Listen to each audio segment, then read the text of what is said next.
ಸಾನಾರ್ಥ್ಯನ್ನೋ ವಿದದಧಿಕಂ ಬ್ರಹ್ಮನಾರಾಯಣಾಖ್ಯಂ ಭೂಷಾರತ್ನಂ ಭುವನವಲಯಸ್ಯಾಖಿಲಾಶ್ಚರ್ಯರತ್ನಂ ಲೀಲಾರತ್ನಂ ಜಗತಿ ದುಹಿತುರ್ದೇವತಾ ಮೌಲಿರತ್ನಂ ಚಿಂತಾರತ್ನಂ ಜಗತಿ ಭಜತಾಂ ಸತ್ಸರೋಜದ್ವಿರತ್ನಂ ಕೌಸಲ್ಯಾಯಾ ಲಸತು ಮಮ ಹೃನ್ಮಂಡಲೇ ಪುತ್ರರತ್ನಂ ಯಂ ಪ್ರೌರಜಂತಮನುಪೇತಮಪೇತಕೃತ್ಯಂ ದ್ವೈಪಾಯನೋ ವಿರಹ ಕಾತರ ಆಜುಹಾವ ಪುತ್ರೇತಿ ತನ್ಮಯತಯಾ ತರವೋ ವಿನೇದುಃ ತಂ ಸರ್ವಭೂತಹೃದಯಂ ಮುನಿಮಾನತೋಸ್ಮಿ.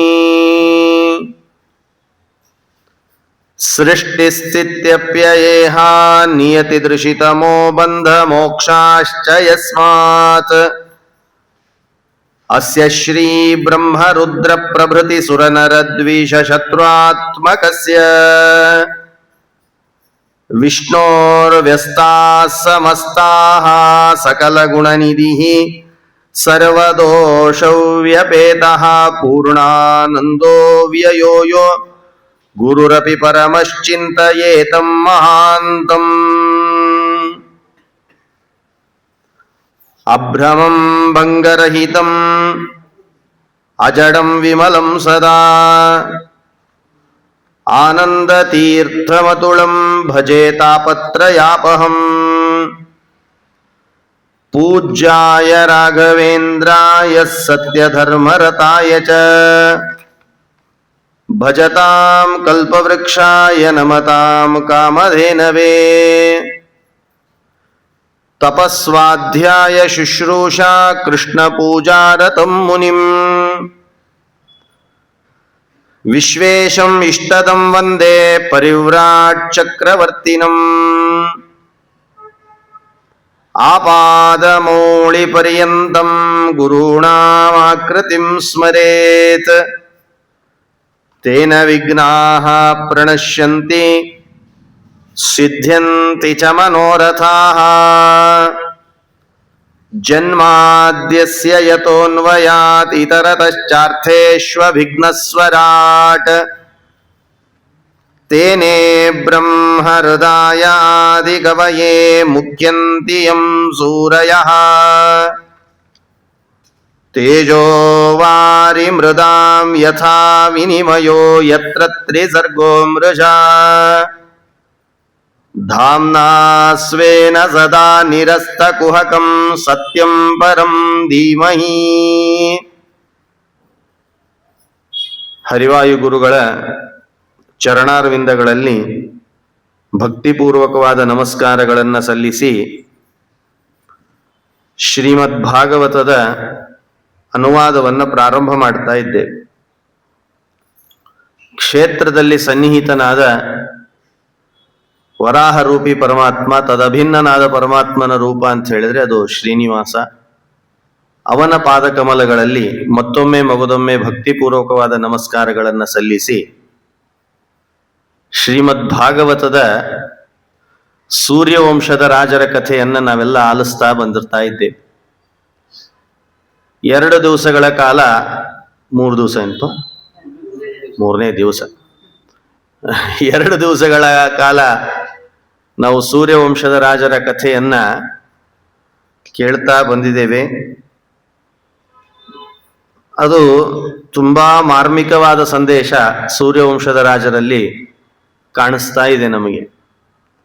ಯಾಕೆ ಈ ರಾಜರ ಕಥೆಯನ್ನು ನಾವೆಲ್ಲ ಕೇಳ್ತಾ ಹೋಗಬೇಕು ಅಂತ ಹೇಳಿದ್ರೆ, ಮೊದಲೇ ಹೇಳಿದೆ, ಅವರಲ್ಲಿರುವ ಶ್ರದ್ಧೆ, ನಿಷ್ಠೆ, ಧರ್ಮದ ನಿಷ್ಠೆ ಇದೆಲ್ಲ ನಮಗೂ ಬರಲಿ ಅಂತ. ಎಲ್ಲ ಬರಲ್ಲ, ಕೆಲವಾದ್ರೂ ಅವಾಗವಾಗ ಕೇಳಿ ಕೇಳಿ ಕೇಳಿ ಕೇಳಿ ಕೇಳಿ ಕೇಳಿ ಒಂದು ಸಲ ನಮಗದು ಮನಸ್ಸಿಗೆ ನಾಟುತ್ತದಂತ.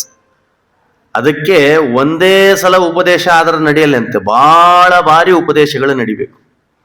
ಹೇಳಿದ್ದನ್ನೇ ಹೇಳಬೇಕು, ಕೇಳಿದ್ದನ್ನೇ ವರುಣಂ ಪಿತರಮುಪಸಸಾರ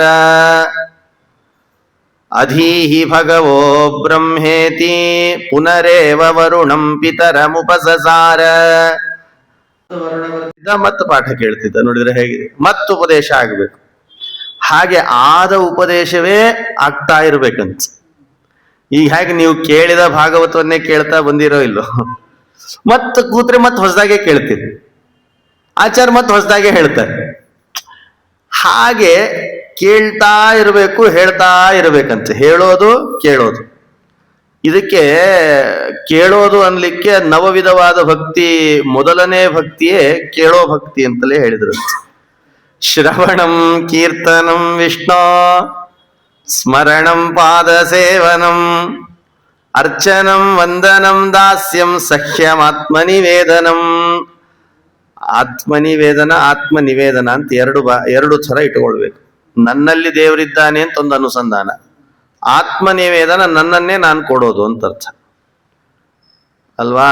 ಒಮ್ಮಿಗಲೇ ಅನುಸಂಧಾನಕ್ಕೆ ಬರಲ್ಲ. ಬಲಿಚಕ್ರವರ್ತಿ ತನ್ನನ್ನೇ ತಾಕೊಟ್ಟ, ಆತ್ಮನಿವೇದನ. ಧ್ರುವರಾಜರು ನನ್ನೊಳಗೆ ಪರಮಾತ್ಮ ಇದ್ದಾನೆ ಅಂತ ಅವನನ್ನು ಅನುಸಂಧಾನ ಮಾಡಿ ಮಾಡಿ ಅವನನ್ನ ಒಲಿಸಿಕೊಂಡ್ರಂತ. ನನ್ನ ಒಳಗಿದ್ದಾನೆ ಅನ್ನೋದೊಂದು, ತನ್ನನ್ನೇ ತಾನು ಕೊಡೋದು ಅಂತ ಒಂದು, ಎರಡು ಥರ ಅನುಸಂಧಾನ ಭಕ್ತಿಯಲ್ಲಿ. ಮೊದಲನೇ ಭಕ್ತಿ ಶ್ರವಣ ಭಕ್ತಿ. ಹಾಗಾದ್ರೆ ಕೇಳ್ಬೇಕಂತ, ಕೇಳ್ತಾ ಇರಬೇಕು. ಸೂರ್ಯವಂಶದ ರಾಜರ ಕಥೆಯನ್ನು ಕೇಳ್ತಾ ಬರುವಾಗ ನಿನ್ನೆವರೆಗೆ ನಾವು ರಾಮನ ಕಥೆಗೆ ಬಂದಿದ್ವಿ ಅಲ್ವಾ. ಕೆಲವ್ರು ಪಾಪ ಇವತ್ತು ಜಾಯಿನ್ ಆಗ್ಯಾರೆ ಅಂತ ಸ್ವಲ್ಪ ಹಿಂದಿನ ಸೇರಿಸಿ ಹೇಳ್ರಿ. ವೇದವ್ಯಾಸ ದೇವರೇ ಹೇಳಿದ್ದು ಅದಕ್ಕೆ. ಅದ್ಯ ಕಥಾ ಅನುವಾದೇ ಸತಿ ಕಿಂಚಿತ್ ಪೂರ್ವ ಕಥಾ ಅನುವಾದ ಯಾಕೆ ಹೇಳಿದಿರು ಅಂದ್ರೆ, ಕೆಲವ್ರು ಇವತ್ತೇ ಜಾಯಿನ್ ಆಗಿರ್ತಾರೆ, ಅವ್ರಿಗೆ ಹಿಂದೆ ತಪ್ಪಿ ಹೋಗ್ಬಿಡ್ತದೆ. ಹಾಗಾದ್ರೆ ಏನಾಗಿದೆ ಅಂತ ಮೆಲ್ಲಕ್ಕೆ ಹಾಕ್ಬೇಕು ಸ್ವಲ್ಪ. ನಿನ್ನೆ ಸೂರ್ಯವಂಶದ ರಾಜರ ಕಥೆಯನ್ನು ಕೇಳ್ತಾ ರಾಮನ ಕಥೆಗೆ ಬಂದ್ವಿ. ವೇದವ್ಯಾಸ ದೇವರು ಬೇಕಾದಷ್ಟು ರಾಮಾಯಣದಲ್ಲಿ ಸಾವಿರಾರು ಶ್ಲೋಕ, ಬೇಕಾದಷ್ಟು ವರ್ಣನೆ ಆಗಿದೆ. ಆದರೆ ಭಾಗವತದಲ್ಲಿ ಆಗುವಾಗ ಒಂದು ಪದ್ಯವನ್ನ ಹೇಳಿ ಅವನ ಗುಣ ಎತ್ತಿ ಹಿಡಿತೇವೆ ಅಂತ ವೇದವ್ಯಾಸ ದೇವರು ಹೊರಟರು. ಗುರುವರ್ಥೇ ತ್ಯಕ್ತ ರಾಜ್ಯ ಅಂತ ನಿನ್ನೆ ಪ್ರಾರಂಭ ಮಾಡಿದ್ರು. ಗುರುಗಳಿಗಾಗಿ ರಾಮ ತ್ಯಾಗ ಮಾಡಿದ ಅಂತ ಕಥೆ ಪ್ರಾರಂಭ ಆಗಿತ್ತು ನಿನ್ನೆ, ಹೌದಲ್ವ. ಯಾರು ಗುರುಗಳು ಅಂದಾಗ ಪಟ್ಟಿ ನಿನ್ನೆನೆ ಹೇಳಿದೆ. ಹಾಗಾದ್ರೆ ರಾಮ ತಂದೆಯ ಮಾತಿಗೆ ಸಕಲ ಸಂಪತ್ತನ್ನು ತ್ಯಾಗ ಮಾಡುವ ಪ್ರಸಂಗ ಬಂತಂತೆ. ಬರೀ ಒಬ್ಬನೇ ತ್ಯಾಗ ಮಾಡಿದ್ನ ಅಂತ ಕೇಳಿದ್ರೆ ಇಲ್ಲ ಅಂತಿದ್ದಾರೆ. ರಾಮನೂ ತ್ಯಾಗ ಮಾಡಿದ, ಜೊತೆಯಲ್ಲಿ ಸೀತೆನೂ ತ್ಯಾಗ ಮಾಡಿದ್ಲು, ಜೊತೆಯಲ್ಲಿ ಲಕ್ಷ್ಮಣನೂ ತ್ಯಾಗ ಮಾಡಿದ. ಹೋಗ್ಲಿ ಇವ್ರಿಷ್ಟೇ ಮಾಡ್ಯಾರ, ಇಲ್ಲ, ಭರತ ಅವನು ತ್ಯಾಗ ಮಾಡಿದ. ಸಾಕ ಬರೀ ತ್ಯಾಗ ನಡೆದು ಹೋಯ್ತಾ ರಾಮಾಯಣದಲ್ಲಿ? ಜಟಾಯು ಇವ್ರು 3-4 ಮಂದಿ ಬರೀ ತ್ಯಾಗ ಮಾಡ್ಯಾರ. ಜಟಾಯು ಪ್ರಾಣ ತ್ಯಾಗನ ಮಾಡ್ತಂತ. ನೋಡಿದ್ರೆ ಎಂಥ ತ್ಯಾಗ. ಅದಕ್ಕೆ ನಿನ್ನೆ ನಾನು ಹೇಳಿದ್ದು, ತ್ಯಾಗೇನೈಕೆ ಅಮೃತತ್ವ ನಟೋ. ತ್ಯಾಗ ಅನ್ನೋದು ಅಮೃತತ್ವವನ್ನು ತಂದುಕೊಡ್ತದೆ. ತ್ಯಾಗ ಮನೋಭಾವ ಬೆಳೆಸ್ಕೊಳ್ಬೇಕಂತ. ರಾಮನ ಕಥೆನೇ ಹಾಗಂತ. ನಿನ್ನೆ ಪ್ರಸಂಗ ಹೀಗೆ ಬಂದು ನಿಂತಿತ್ತು. ಕೈಕೇಯಿ ರಾಮ 14 ವರ್ಷ ಕಾಡಿಗೆ ಹೋಗಬೇಕು, ಭರತನಿಗೆ ಪಟ್ಟಾಭಿಷೇಕ ನಡಿಬೇಕು, ಇದೇ ವೈಭವದಲ್ಲೇ ನಡಿಬೇಕು ಅಂತ ಹಠ ಹಿಡಿದ್ಲಂತ. ಯಾಕೆ ಹಠ ಹಿಡಿದ್ಲು? ಆ ವರ ಕೇಳುವ ಪ್ರಸಂಗ ಏನ್ ಬಂತು? ಯಾರಕ್ಕಿ ಕೈಕೇಯಿ? ಅವಳು ಮನಸ್ಸಾದ್ರೂ ಹೀಗೆ ಯಾಕೆ ಬಂತು? ರಾಮನ ಮೇಲೆ ಯಾಕಷ್ಟು ದ್ವೇಷ ಅವಳಿಗೆ ಅಂತ ಕೇಳಿದ. ಇದಕ್ಕೆಲ್ಲ ನಿನ್ನೆ ಉತ್ತರ ಕೊಟ್ಬಿಟ್ಟಿದ್ದೀನಿ. ಕೈಕೇಯಿ ಬಹಳ ಪ್ರಾಣ, ಪಂಚಪ್ರಾಣ ಅಂತ ಶಬ್ದ ಪ್ರಯೋಗ ಮಾಡ್ತಾರಲ್ಲ, ಹಂಗಿತ್ತು. ಅದಕ್ಕಿಂತ ಪ್ರಾಣ ಪ್ರೀತಿ ಅಂತ ಹೇಳಿದ್ರೆ ಅದು ರಾಮನ ಮೇಲೆ ಇತ್ತಂತೆ. ಅವಳಿಗೆ ಈ ಮನೋಭಾವ ಬಂತು. ಯಾಕೆ ಬಂತು ನೋಡಿದ್ರೆ ಹೇಗಿದೆ. ನಿನ್ನೆ ಹೇಳಿದ್ದೆ ನಾನು, ನಿಕೃತಿ ಮತ್ತು ಮಂಥರೆ, ನಾವ್ ಯಾವುದೇ ಕೆಲಸ ಮಾಡುವಾಗ ಇವರಿಬ್ರು ನಮ್ಮ ಜೊತೆಯಲ್ಲಿ ಇರ್ತಾರಂತ. ಯಾವಾಗ್ಲೂ ಇರ್ತಾರೆ ನಮ್ಮ ಜೊತೆಯಲ್ಲಿ. ಯಾವಾಗ ತಲಿ ಅಂದ್ರೆ ಆ ಒಬ್ಳು ತಲಿ ತಿನ್ಲು, ಒಬ್ಳು ಮನಸ್ ತಿನ್ಲು, ಒಬ್ಳು ಮನಸ್ ಕೆಡಿಸಿದ್ಲು, ಇನ್ನೊಬ್ಳು ತಲೆ ತಿನ್ಲು. ಹಾಗಾದ್ರೆ ತಲೆ ತಿನ್ನೋರು ಮನಸ್ ಕೆಡಿಸೋರು ನಮ್ ಜೊತೆ ಇರ್ತಾರ. ಬಹಳ ಎಚ್ಚರ ಇರ್ಬೇಕು. ಮತ್ ನೀವು ತಲೆ ತಿನ್ಲಿಕ್ಕೆ ಹೋಗ್ರಿ, ನೀವು ಮನಸ್ಸು ಹಂಗ ಅನ್ಬಿಡ್ಬಾರ್ದು ಡೈರೆಕ್ಟ್ ಆಗಿ. ನಾವ್ ಎಚ್ಚರ ಇರ್ಬೇಕಷ್ಟೇ. ಆಚಾರ್ಯ ನೀನ್ ಪ್ರವಚನದಾಗ ಹೇಳ್ಯಾರಂತ ನಾಳಿಂದ ಎದ್ದ ತಕ್ಷಣ ನೀವು ಹೇಳ್ಕೋತ ಅಡ್ಡಾಡಿ ಬಿಡ್ಬೇಡ್ರಿ. ಆಮೇಲೆ ನಮ್ಮ ಮನಸ್ಸಿನಾಗ ಇರ್ಬೇಕು, ಇವ್ರ ತಲೆ ತಿನ್ನವ, ಇವ ಮನಸ್ ತಿನ್ನವ, ಇವನಿಂದ ದೂರ ಇರ್ಬೇಕು ನಾವು ಮಾಡುವ ಕಾರ್ಯಕ್ರಮದಲ್ಲಿ. ರಾಮನ ಪಟ್ಟಾಭಿಷೇಕ ನಿಂದ್ರಿಸ್ಬೇಕು ಅಂತ ಮಂಥರೆ ಕಾಲು ಎಳದ್ಲಂತೆ ಅಂತ ಕಥೆ ಬಂತು.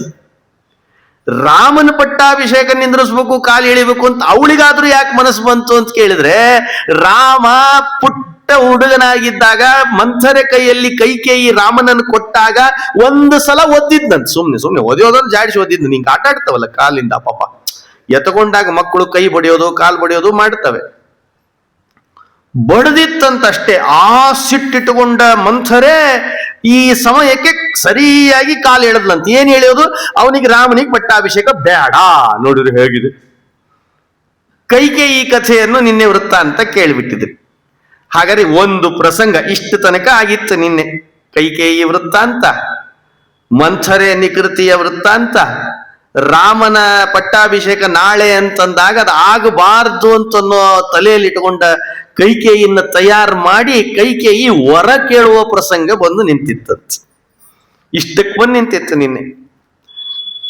ಅದ್ಯ ಕಥಾ ಅನುವಾದ, ಇವತ್ತಿನ ಕಥೆ ಪ್ರಾರಂಭ ಆಗ್ತದೆ. ಯಾವಾಗಲೂ ಯೋಗ ಅಂದ ಕೂಡ್ಲೇನೆ ಹೋದ ಕೂಡ್ಲೆ ಆಸನ ಹೇಳಿಕೊಡಲ್ಲ ಅವರು. ಶರೀರವನ್ನು ಮೊದಲು ಒಂದು ಸ್ವಲ್ಪ ವಾರ್ಮ್ ಅಪ್ ಮಾಡ್ತಾರಂತ. ಜಿಗಿರಿ, ಕುಣಿರಿ, ಓಡ್ರಿ, ಸ್ವಲ್ಪ ಕೈ ಹಳ್ಳಾಡ್ಸರಿ, ಮಾಡಿಸ್ರಿ, ಆಮೇಲೆ ಯೋಗಾಸನದ ಆಸನಗಳನ್ನು ಹೇಳ್ತಾರೆ. ಹೋದ ತಕ್ಷಣ ಯೋಗಾಸನ ಆಗಲ್ಲ. ಹಂಗ ಪ್ರವಚನದಲ್ಲಿಯೂ ಹಾಗೆ ಬಂದ ತಕ್ಷಣ ಪ್ರವಚನನೇ ಪ್ರಾರಂಭ ಮಾಡಿಬಿಡಲ್ಲ. ಪೂರ್ವದಲ್ಲಿ ಏನ್ ನಡೆದದ ಅನ್ನೋದನ್ನ ನಿಮ್ ತಲೆಯಲ್ಲಿ ತುಂಬಿ ಇಲ್ಲಿದ್ದೀರಿ ನೀವು, ಇನ್ ಮುಂದೆ ಕೇಳಬೇಕು ಅಂತ ಹಿಂಗ್ ಹೇಳ್ಬೇಕಂತ. ಅದಕ್ಕೆ ಅದ್ಯ ಕಥಾ ಅನುವಾದ ಸತಿ ಕಿಂಚಿತ್ ಪೂರ್ವ ಕಥಾ ಅನುವಾದ ಅಂತ ಹಿಂಗ್ ನಿರೂಪಣೆ ಮಾಡಿತ್ತು. ಹಾಗಾದ್ರೆ ಕೈಕೇಯಿ ದಶರಥನ ಹತ್ರ ಬಂದು ಮಾತಾಡಿದ್ಲಂತೆ. ದಶರಥ, ಈಗಿಂದೀಗಲೇ ಆ ವರ ಯಾಕೆ ಬಂದಿತ್ತು ಅನ್ನೋ ವಿಷಯನೂ ಹೇಳಿದೆ ನಿನ್ನೆ. ಕೈಕೇಯಿಗೆ ವರ ಬರುವ ಪ್ರಸಂಗವನ್ನು ನಿರೂಪಿಸಿಬಿಟ್ಟಿದ್ದೇನೆ. ಅಚ್ಛೇದ್ಯ ಅಭೇದ್ಯ ಆಗ್ಲಿ ನಿನ್ನ ಕೈಗಳು. ನೀ ಯಾವ ಕೈಗಳಿಂದ, ಯಾವ ಮನಸ್ಸಿನಿಂದ, ಯಾವ ಮೂತಿಯಿಂದ ನನ್ನ ಮೂತಿಗೆ ಬಣ್ಣ ಬಡದಿ, ಯಾವ ಉದ್ದೇಶ ಇಟ್ಕೊಂಡು ನನ್ನ ಮುಖಕ್ಕೆಲ್ಲ ಬಣ್ಣ ಬಡದಿಯೋ, ನನಗೆ ಇವತ್ತು ಬಡದ ಬಣ್ಣ ಇಡೀ ಮಸಿ, ನಿನ್ನ ಇಡೀ ಜಗತ್ತು ನಿನ್ನ ಮುಖಕ್ಕೆ ಮಸಿ ಬಡಿತದ ನೋಡಿ ನಿನ್ನ ಅಂತ ಮೊದಲು ಶಾಪ ಕೊಟ್ಟಿದ್ರು. ಆಮೇಲೆ ವರ ಕೊಟ್ಟಿದ್ರು. ವರನೂ ಹೇಗೆ ಉಪಯೋಗ ಬಂದಿದೆ, ಶಾಪನೂ ಕೂಡ ಯಾವ ಥರದಲ್ಲಿ ನಡೀತಿದೆ ಅನ್ನೋದನ್ನ ಮುಂದೆ ನಡೆದು ತೋರಿಸ್ತಾರೆ. ಸುಮ್ಮನೆ ಎಲ್ಲ ಮಹನೀಯರು ಶಾಪ ಕೊಟ್ಟಾಗ ಸುಮ್ಮನೆ ಅನ್ಕೊಂಡು ಬಿಡಬಾರ್ದು, ಏನೋ ದೊಡ್ಡವ್ರ ಬೈಲಿಗೆ ತರ್ಬಿಡು ಅಂತ ಅನ್ಕೊಂಡ್ಬಿಡ್ಬಾರ್ದು. ಶಾಪ ಕೊಟ್ಟಾರೆ ಅಂದ್ರೆ ಅದು ನಡೆದೇ ನಡೀತದೆ. ನಡೀಲಿಲ್ವೇನು? ದುರ್ವಾಸರು ಶಾಪ ಕೊಟ್ಟದ್ದು ನಡೀಲಿಲ್ಲೇನು? ಇಂದ್ರನಿಗೆ ಮಾಲೆ ಕೊಟ್ರಂತ. ಹಾಕೋರು, ಮಾರಾಯ ಮಾಲೆ, ಮೊದಲೇ ಅಂಬಾರಿ ಮೇಲೆ ಕೂತಿದ್ದಿ, ತುಂಬಾ ಚೆನ್ನಾಗಿ ಕಾಣಿಸ್ತಿದೀಯೋ ಇಂದ್ರ, ಈ ಮಾಲೆ ಹಾಕೋ ಇನ್ನೂ ಚಂದದ ಅಂತ ಕೊಟ್ರಂತ. ಕೊಟ್ರ ಇದೆಲ್ಲೋ ದುರ್ಗದ ಮೈಲ್ ಮಾಲೆ ಅಂತ ಎಸದ್ನಂತ ಮಹಾರಾಯ. ಎಸದು ಆವಾಗ ಅವ್ರಂದ್ರಂತ, ಇಡೀ ಸಂಪತ್ತೇ ನಿನ್ನ ಬಿಟ್ಟು ಹೋಗ್ಲಿ ಅಂತ ಶಾಪ ಕೊಟ್ರಂತ. ಅದು ಔಚಿತ್ಯ ಪೂರ್ಣ ಶಾಪ ಆಯ್ತಂತ. ನೋಡಿದ್ರೆ ಹೇಗಿದೆ? ಆಯ್ತೋ ಇಲ್ವಾ? ಹಾಗಾದ್ರೆ ಶಾಪ ಕೊಟ್ರೆ ಅದು ನಡೆದೇ ನಡೀತದೆ. ಹಂಗೆ ಕೈಕೇಯಿ ಜೀವನದಲ್ಲಿ ಶಾಪ ಕೊಟ್ಟರು ಆ ಋಷಿಗಳು, ಅದು ಅವಳ ಜೀವನ ಇಡೀ ಅದನ್ನು ಅನುಭವಿಸೋ ಪ್ರಸಂಗ ಬಂತಂತ. ಎಷ್ಟೇ ಒಳ್ಳೆಯವಳಾಗ್ಲಿ ಪ್ರಸಂಗ ಮಾತ್ರ ಬಿಡ್ಲಿಲ್ಲ, ವಿಧಿ ಮಾತ್ರ ಬಿಡ್ಲಿಲ್ಲಂತ. ಕೈಕೇಯಿ 2 ವರ ಕೇಳೇ ಬಿಟ್ಲಂತ. ಇದೇ ವೈಭವದ ಈ ಅಯೋಧ್ಯೆಯಲ್ಲಿ ನಾಳಿಂದ ನಾಳೆ ರಾಮನಿಗೆ ಪಟ್ಟಾಭಿಷೇಕ ಆಗಬಾರದು, ರಾಮ 14 ವರ್ಷ ಕಾಡಿಗೆ ಹೋಗಬೇಕು, ಭರತನನ್ನ ಆ ಪಟ್ಟಾಭಿಷೇಕ ಮಾಡಬೇಕು ಅಂತ ಹಠ ಹಿಡಿದು ಬಿಟ್ಲಂತ. ಕುಸುದು ಬಿದ್ದಂತೆ ದಶರಥ, ಕುಸುದು ಬಿದ್ದಂತೆ. ಎಂಥ ಪ್ರಸಂಗ ನೋಡ್ರಿ. ಯಾವ ಮಾತಾಡಬೇಕು ದಶರಥ, ಮಾತೇ ನಿಂತೋಯ್ತು, ಮಾತೇ ಇಲ್ಲ ಅಂತ ಆಗೋಗ್ಬಿಡ್ತಂತೆ. ಕುಸುದು ಬಿದ್ದುಬಿಟ್ಟ ದಶರಥ. ಏನ್ ಮಾಡ್ಬೇಕು? ಕೈಕೇಯಿಗೆ ಅಷ್ಟು ಕುಸಿದ್ರು ಹೇಳಿದ್ನಂತೆ, ಬೇಡ ಕೈಕೇಯಿ, ಈ ಥರ ಅಪೇಕ್ಷೆ ಪಡಬೇಡ, ಏನ್ ಮಾಡಿದ ನಿನಗೆ ರಾಮ ಅಂತ ಕೇಳಿದ್ನಂತೆ. ಏನು ಮಾಡಿದ್ರು ಅವಳ ಹಠದಿಂದ ಆ ವರ ಬೇಕು ಅನ್ನೋ ವಿಷಯದಿಂದ ಕಿಂಚಿತ್ತು ಅಲಗಾಡ್ಲಿಲ್ಲಂತೆ ಕೈಗೆ. ಸರಿ, ಈಗ ನೀವಿಂದ ಅವಳೇ ತೀರ್ಮಾನ ಮಾಡಿದ್ಲಂತ, ನೀವೇ ರಾಮನ ಕರೆದು 14 ವರ್ಷ ಕಾಡಿಗೆ ಹೋಗು ಅಂತ ಹೇಳ್ತೀರೋ ಏನ್ ನಾ ಹೇಳೋ ಅಂತ ಕೇಳಿದ್ಲಂತ. ನೋಡ್ರಿ ಎಂಥ ಎಲ್ಲಿಂದ ಕೇಕ ದೇಶ ಅಂದ್ರೆ ಎಲ್ಲಿ ಅಂತ ನನಗೂ ಇನ್ನೂವರೆಗೂ ಗೊತ್ತು. ಏನೋ ಧಾರವಾಡ ಹುಬ್ಳಿ ಹೊರಟು ಇಷ್ಟು ಮಾತಾಡೋರು ಯಾರಿದ್ದಾರೆ ಹೆಣ್ಮಕ್ಳು, ಹೊರಟು ಅಂದ್ರೆ ಹೊರಟು ಹಿಂಗೆ ಅನ್ಲಂತ. ನೀವಾಗೆ ರಾಮನನ್ನ ಕರೆದು ಈಗಲೇ 14 ವರ್ಷ ಕಾಡಿಗೆ ಹೋಗು ಅಂತ ಹೇಳ್ತೀರೋ ಏನ್ ನಾ ಹೇಳೋ ಅಂತ ಕೇಳಿದ್ನದು. ಎಂಥ ಮಾತು. ದಶರಥ, ನನ್ನ ನಾಲಿಗೆಯಿಂದ ಒಂದು ಚಕಾರ ನಾನು ಮಾತಾಡಲ್ಲ, ರಾಮನಿಗೆ ಕಾಡಿಗೆ ಹೋಗು ಅಂತ ನಾನು ಹೇಳಲ್ಲ ಅನ್ನಂತ ದಶರಥ. ಕುಸಿದು ಬಿದ್ದಿದ್ದಾನೆ, ಈ ಮಾತಾಡಿದ್ನಂತ. ಕೈಕೇಯಿ ಬರ ಹೇಳಿದ್ಲಂತ ರಾಮನನ್ನ, ಕರೀಲಿಕ್ಕೆ ಹೇಳ್ರಿ ರಾಮನಿಗೆ. ಅವಳೇ ಹೇಳಿಬಿಟ್ಲಂತ, ಹೇಳು ಅವ್ರಪ್ಪ ಕರೀತಿದ್ದಾನೆ ಅಂತ ಹೇಳು ರಾಮನಿಗೆ, ಬರ್ಲಿಕ್ಕೆ ಹೇಳು ಅಂದ್ಲಂತ ಕೈಕೇಯಿ. ಪಾಪ ಅಪ್ಪ ಕರೀತಿದ್ದಾನೆ ಅಂತ ರಾಮ ಬಂದಂತ. ನೋಡ್ರಿ ಹೇಗಿದೆ, ತಂದೆ ಕರೀತಿದಾರಲ್ಲ, ಕರೆದ ಕ್ಷಣದಲ್ಲೇ ರಾಮ ಪಿತೃವಾಕ್ಯ ಪರಿಪಾಲಕ ಅನ್ನೋದೇ ಇದಕ್ಕೆ. ಕರೆದ ತಕ್ಷಣನೇ ಬಂದೇ ಬಿಟ್ಟ ರಾಮ. ಅಪ್ಪ ಅಂತಾನೆ, ದಶರಥ ಕುಸಿದು ಬಿದ್ದಿದ್ದಾನೆ. ಕಾಲದಲ್ಲೇ ಅರ್ಥ ಆಗಿಬಿಡ್ತು ರಾಮನಿಗೆ, ಯಾಕಪ್ಪ ಇಷ್ಟು ಹಿಂಸೆ ಆಗ್ತಾ ಇದೆ ನಿನಗೆ, ಏನ್ ಬೇಕು, ಏನ್ ಹೇಳು ಅಂತ ಕೇಳಿದ್ನಂತ. ಆವಾಗ ದಶರಥ ಅಂದ, ರಾಮ ಅನ್ನಂತ. ಅಷ್ಟೇ ಮಾತು, ಎಲ್ಲ ಅರ್ಥ ಆಗಿಬಿಡ್ತು. ಅವ್ನ ಕಣ್ಣು ನೋಡಿದಾಗ್ಲೇ ಅರ್ಥ ಆಯ್ತಂತ. ಅಷ್ಟೊತ್ತಿಗೆ ಈಕಿ ಮಾತಾಡ್ಲಿಕ್ಕೆ ಪ್ರಾರಂಭ ಮಾಡಿದ್ಲು. ನಾ ಹೇಳ್ತೇನೆ ಕೇಳಿಲ್ಲ, ಅವ ಏನ್ ಹೇಳ್ತಾನೆ, ನಿಮ್ಮಪ್ಪ ನಾ ಹೇಳ್ತೀನಿ ಇಂದ್ಲಂತ. ನೋಡ್ರಿ ಹೇಗಿದೆ, ನಾ ಹೇಳ್ತೇನೆ ಕೇಳು. ನೋಡು, ಈಗಿಂದೀಗ್ಲೇ ನಾಳೆ 14 ವರ್ಷ ಕಾಡಿಗೆ ಹೋಗಬೇಕಂತೆ, ಭರತನನ್ನು ಪಟ್ಟಾಭಿಷೇಕ ಕೂಡಿಸ್ಬೇಕಂತೆ. ಇದನ್ನ ನೀ ಒಪ್ತೀಯೋ ಇಲ್ಲೋ ಅಂತ ನಿಮ್ಮಪ್ಪ ಹಾಸಿಗೆ ಹಿಡ್ದ ನಂದಂತ. ನೋಡ್ರಿ ಹೇಗಿದೆ, ಎಂಥ ಮಾತು ನೋಡ್ರಿ. ಒಬ್ಬೊಬ್ಬ ಹೆಣ್ಣಿನ ಮಾತು ಮನೆ ಉಳಿಸ್ಲಿಕ್ಕೂ ಆಗ್ತದೆ, ಮನೆ ಕೆಡಿಸ್ಲಿಕ್ಕೂ ಆಗ್ತದೆ. ನೋಡಿದ್ರ್ಯಾ? ಅದಕ್ಕೆ ಹೆಣ್ಣನ್ನ ಒಬ್ಬ ಕವಿ ಹೇಳ್ತಾನೆ, ಅದು 2 ಕುಲ ಪ್ರದೀಪ ಅಂತ ಕರಿತಾನೆ ಅದನ್ನ, ಹೆಣ್ಣನ್ನು. ಆ ಕುಲವನ್ನು ಬೆಳಗಬೇಕು, ಈ ಕುಲವನ್ನು 2 ಕುಲ ಬೆಳೆಸುವ ಶಕ್ತಿ ಹೆಣ್ಣಿಗಿದೆ ಅಂತ. ಆ ಹೆಣ್ಣೇನಾದ್ರೂ ಒಂದ್ಸಲ ಬೆಳೆಸಬಾರದು ಅಂತ ತೀರ್ಮಾನ ಮಾಡಿದ್ರೆ ಅಲ್ಲೂ ಬೆಂಕಿ ಇಲ್ಲೂ ಬೆಂಕಿ, ಅದು ದೀಪ ಹೋಗಿ ಬೆಂಕಿ ಆಗ್ತದೆ. ಆಮೇಲೆ ಹೇಗಿರ್ತದ ನೋಡ್ರಿ, ವಿಚಾರ ಮಾಡಿ. ಕೈಕೇಯಿ ಈ ಮಾತಾಡಿದ್ಲಂತ. ನೋಡೋ ರಾಮ ಏನ್ ಹಾಗಾಗ್ಲಿಕ್ಕಿಲ್ಲ ರಾಮನಿಗೆ. ರಾಮ, ನಾಳಿಂದ ನಾಳೆ 14 ವರ್ಷ ಕಾಡಿಗೆ ಹೋಗ್ಬೇಕಂತ ನೀನು, ಇದೇ ಭರತನನ್ನ ಪಟ್ಟಾಭಿಷೇಕ ಮಾಡ್ಬೇಕಂತೆ. ಇದನ್ನ ನೀನು ಒಪ್ತೀಯೋ ಇಲ್ಲೋ ಅಂತ ಮನಸ್ಸಿಗೆ ಹಚ್ಕೊಂಡು ನಿಮ್ಮಪ್ಪ ಹಾಸಿಗೆ ಹಿಡ್ದಾನ ಅನ್ಲಂತ. ಹಾಗಾಗಿರ್ಲಿಕ್ಕಿಲ್ಲ ರಾಮನ್. ಮೊದಲೇ ರಾಮಪ್ಪ ತಂದೆ ಮಾತನ್ನ ಚಾಚು ತಪ್ಪದೇ ಇರುವವ. ಕಾಲದಲ್ಲೇ ರಾಮ ದಶರಥನಿಗೆ ಹೇಳಿದಂತೆ, ಅಪ್ಪ ಯಾಕಿಷ್ಟು ಚಿಂತೆ ಹಚ್ಕೊಂಡಿದೀಯೋ, ಈಗೇನೀಗ 14 ವರ್ಷ ಕಾಡಿಗೆ ಹೋಗ್ಬೇಕಾ, ಈಗಲೇ ಹೊರಟೆ ಅನ್ನಂತ ರಾಮ. ಹೇಗೆ ಮಾತಾಡಿರ್ಲಿಕ್ಕಿಲ್ಲ. ಅದಕ್ಕೆ ಸುಖ ದುಃಖೇ ಸಮೇ ಕೃತ್ವ ಲಾಭೋ ಜಯೋ. ಸುಖವೇ ಆಗಲಿ, ದುಃಖವೇ ಆಗಲಿ, ಲಾಭವೇ ಆಗಲಿ, ನಷ್ಟವೇ ಆಗಲಿ, ಜಯವೇ ಆಗಲಿ, ಅಪಜಯವೇ ಆಗಲಿ, ಮುಖದಲ್ಲಿ ಒಂದೇ ತರ ಇರ್ಬೇಕಂತೆ ಮನುಷ್ಯ. ನೋಡ್ರಿ ಹೇಗಿದೆ. ದುಃಖ ಆಗಿದೆ ಅಂತ ವಿಪರೀತ ಕುಗ್ಗಿ ಬಿಡೋದು, ದುಃಖದಿಂದ ಹೊರಗೆ ಬರಲ್ಲ. ಸುಖ ಆಗಿದೆ ಅಂತ ಸಿಕ್ಕಾಪಟ್ಟೆ ಸುಖ ಪಡೋದು, ಆ ದುಃಖ ಅನ್ನೋದೇ ಇಲ್ಲ ಅನ್ನೋ ತರ ಸುಖ ಪಟ್ಟು ಬಿಡೋದು. ಆಮೇಲೆ ಅದೇ ಸುಖವೇ ದುಃಖ ತಂದು ಕೊಟ್ಬಿಡ್ತು. ನಡೆದದಲ್ಲ ಶ್ರೀನಿವಾಸ ಕಲ್ಯಾಣದಲ್ಲಿ ಜನಕ, ನನಗಿರೋ ಅಷ್ಟು ಆನಂದ ಜಗತ್ನಲ್ಲೇ ಇಲ್ಲ ಅನ್ನಂತವು. ಈ 2 ಕಣ್ಣಿಂದ ಈ ಆನಂದವನ್ನೇ ನೋಡ್ಲಿಕ್ಕೆ ಆಗ್ತಿಲ್ಲ ನನ್ನಿಂದ, ಇನ್ನೇನ್ ದುಃಖ ನೋಡ್ತೀನಿ ಅಂತ ಅವ ಅಷ್ಟು ಅಹಂಕಾರ. ಆಮೇಲೆ ಪರಮಾತ್ಮ ಕನಸಿನಲ್ಲಿ ದುಃಖ ತಂದುಕೊಟ್ನೋ ಇಲ್ಲ. ಹಾಗಾದ್ರೆ ವಿಪರೀತ ಆನಂದ, ವಿಪರೀತ ದುಃಖ ಅದೇನಾಗಿ ಬಿಡ್ತದೆ, ವಿಪರೀತಕ್ಕೆ ತಗೊಂಡು ಹೋಗ್ತದೆ. ಅದಕ್ಕೆ ರಾಮ ಯಾವಾಗ ನಾಳೆ ಪಟ್ಟಾಭಿಷೇಕ ನಿನಗೆ ಮಾಡ್ತೀನಿ ಅಂತ ದಶರಥ ಹೇಳಿದ, ಅವಾಗ್ಲೂ ಮುಖ ಒಂದೇ ಹಸನ್ಮುಖನಾಗೇ ಇದ್ನಂತ. ಇವತ್ತು ಕಾಡಿಗೆ ಹೋಗ್ಬೇಕು ನೀನು ಅಂತ ಕೈಕೇಯಿ ಹೇಳಿದ್ರೆ ಅದೇ ನಗು ಮುಖದಲ್ಲೇ ರಾಮ ಒಪ್ಕೊಂಡಂತ. ಎಂಥ ತ್ಯಾಗ ನೋಡ್ರಿ ರಾಮಂದು. ಆದ್ರೆ ಒಂದು ಮಾತು ಮಾತ್ರ ಕೈಕೇಯಿಗೆ ಹೇಳಿಬಿಟ್ನಂತ. ನೋಡ್ರಿ ಎಂಥ ಮಾತು ಇದು. ಕೈಯಲ್ಲಿ ಹೊಡಿಯೋದೇನ್ ಬೇಕಾಗಿಲ್ಲ, ಮಾತಿನ ಪೆಟ್ಟು ಕೊಟ್ರೆ ಸಾಕು, ಕೆಲವರಿಗೆ ಲೈಫ್ ಲಾಂಗ್ ಅರ್ಥ ಆಗ್ತದಂತ. ಕೈಕೇಯಿಗೆ ರಾಮ ಒಂದ್ ಮಾತ ಅಮ್ಮ ಅನ್ನಂತ.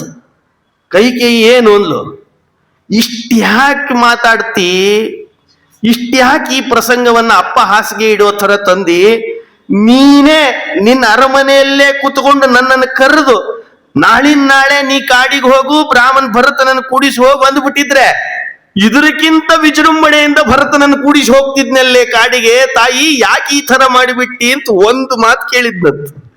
ಕೈಕೇಯಿ ಅವತ್ತು ತಲೆ ತಳಗ್ ಹಾಕಿದೋಗು ಪಟ್ಟಾಭಿಷೇಕ ಆದ್ರೂ ಎತ್ತಿದ್ದಿಲ್ಲ ನೋಡ್ರಿ, ವಿಚಾರ ಮಾಡ್ರಿ. ಒಂದು ಮಾತು ರಾಮನ್ ತಾಯಿ, ಒಂದು ಮಾತು ಅಪ್ಪನ ತನಕ ಯಾಕೆ ತಂದಿ ಈ ವಿಷಯವನ್ನ ನೋಡ್ರಿ ಹೇಗಿದೆ. ತಂದೆ ತನ ಯಾಕೆ ತಂದಿ, ನೀನೇ ನನ್ನನ್ನು ಕರೆದ ಅರಮನೆ ಒಳಗೆ, ನೀನು ರಾಮ ನಾಳೆ ಪಟ್ಟಾಭಿಷೇಕ ಬೇಡ ನಿನಗೆ, ನನ್ನ ಮಗ ಭರತನನ್ನು ಕೂಡಿಸು ನಿನ್ ತಮ್ಮನ್ನ, ನೀನ್ 14 ವರ್ಷ ಕಾಡಿಗೆ ಹೋಗು ಅಂದಿದ್ರೆ ಇದಕ್ಕಿಂತ ನನಕ್ಕಿಂತ ವಿಜೃಂಭಣೆಯಿಂದ ಮಾಡಿ ನನ್ನ ತಮ್ಮನನ್ನ ಸಿಂಹಾಸನದಲ್ಲಿ ಕೂಡಿಸ್ತಿದ್ನಲ್ಲೇ ತಾಯಿ, ಇಂಥ ಪ್ರಸಂಗ ಯಾಕೆ ತಂದಿ ನಮ್ಮ ಅಪ್ಪನ ಕುಸಿಯೋ ತರ ಅಂತ ಅದು ಬಿಟ್ನಂತ. ಎಂಥ ಮಾತು, ಏನಾಗಿರ್ಲಿಕ್ಕಿಲ್ಲ ಕೈಕೇಯಿ. ಅಲ್ಲಿ ಈ ಪಾತ್ರ ಚಿಂತನೆ ಮಾತು ಬಹಳ ಗಮನಾರ್ಹ ಮಾತುಗಳವೆಲ್ಲ.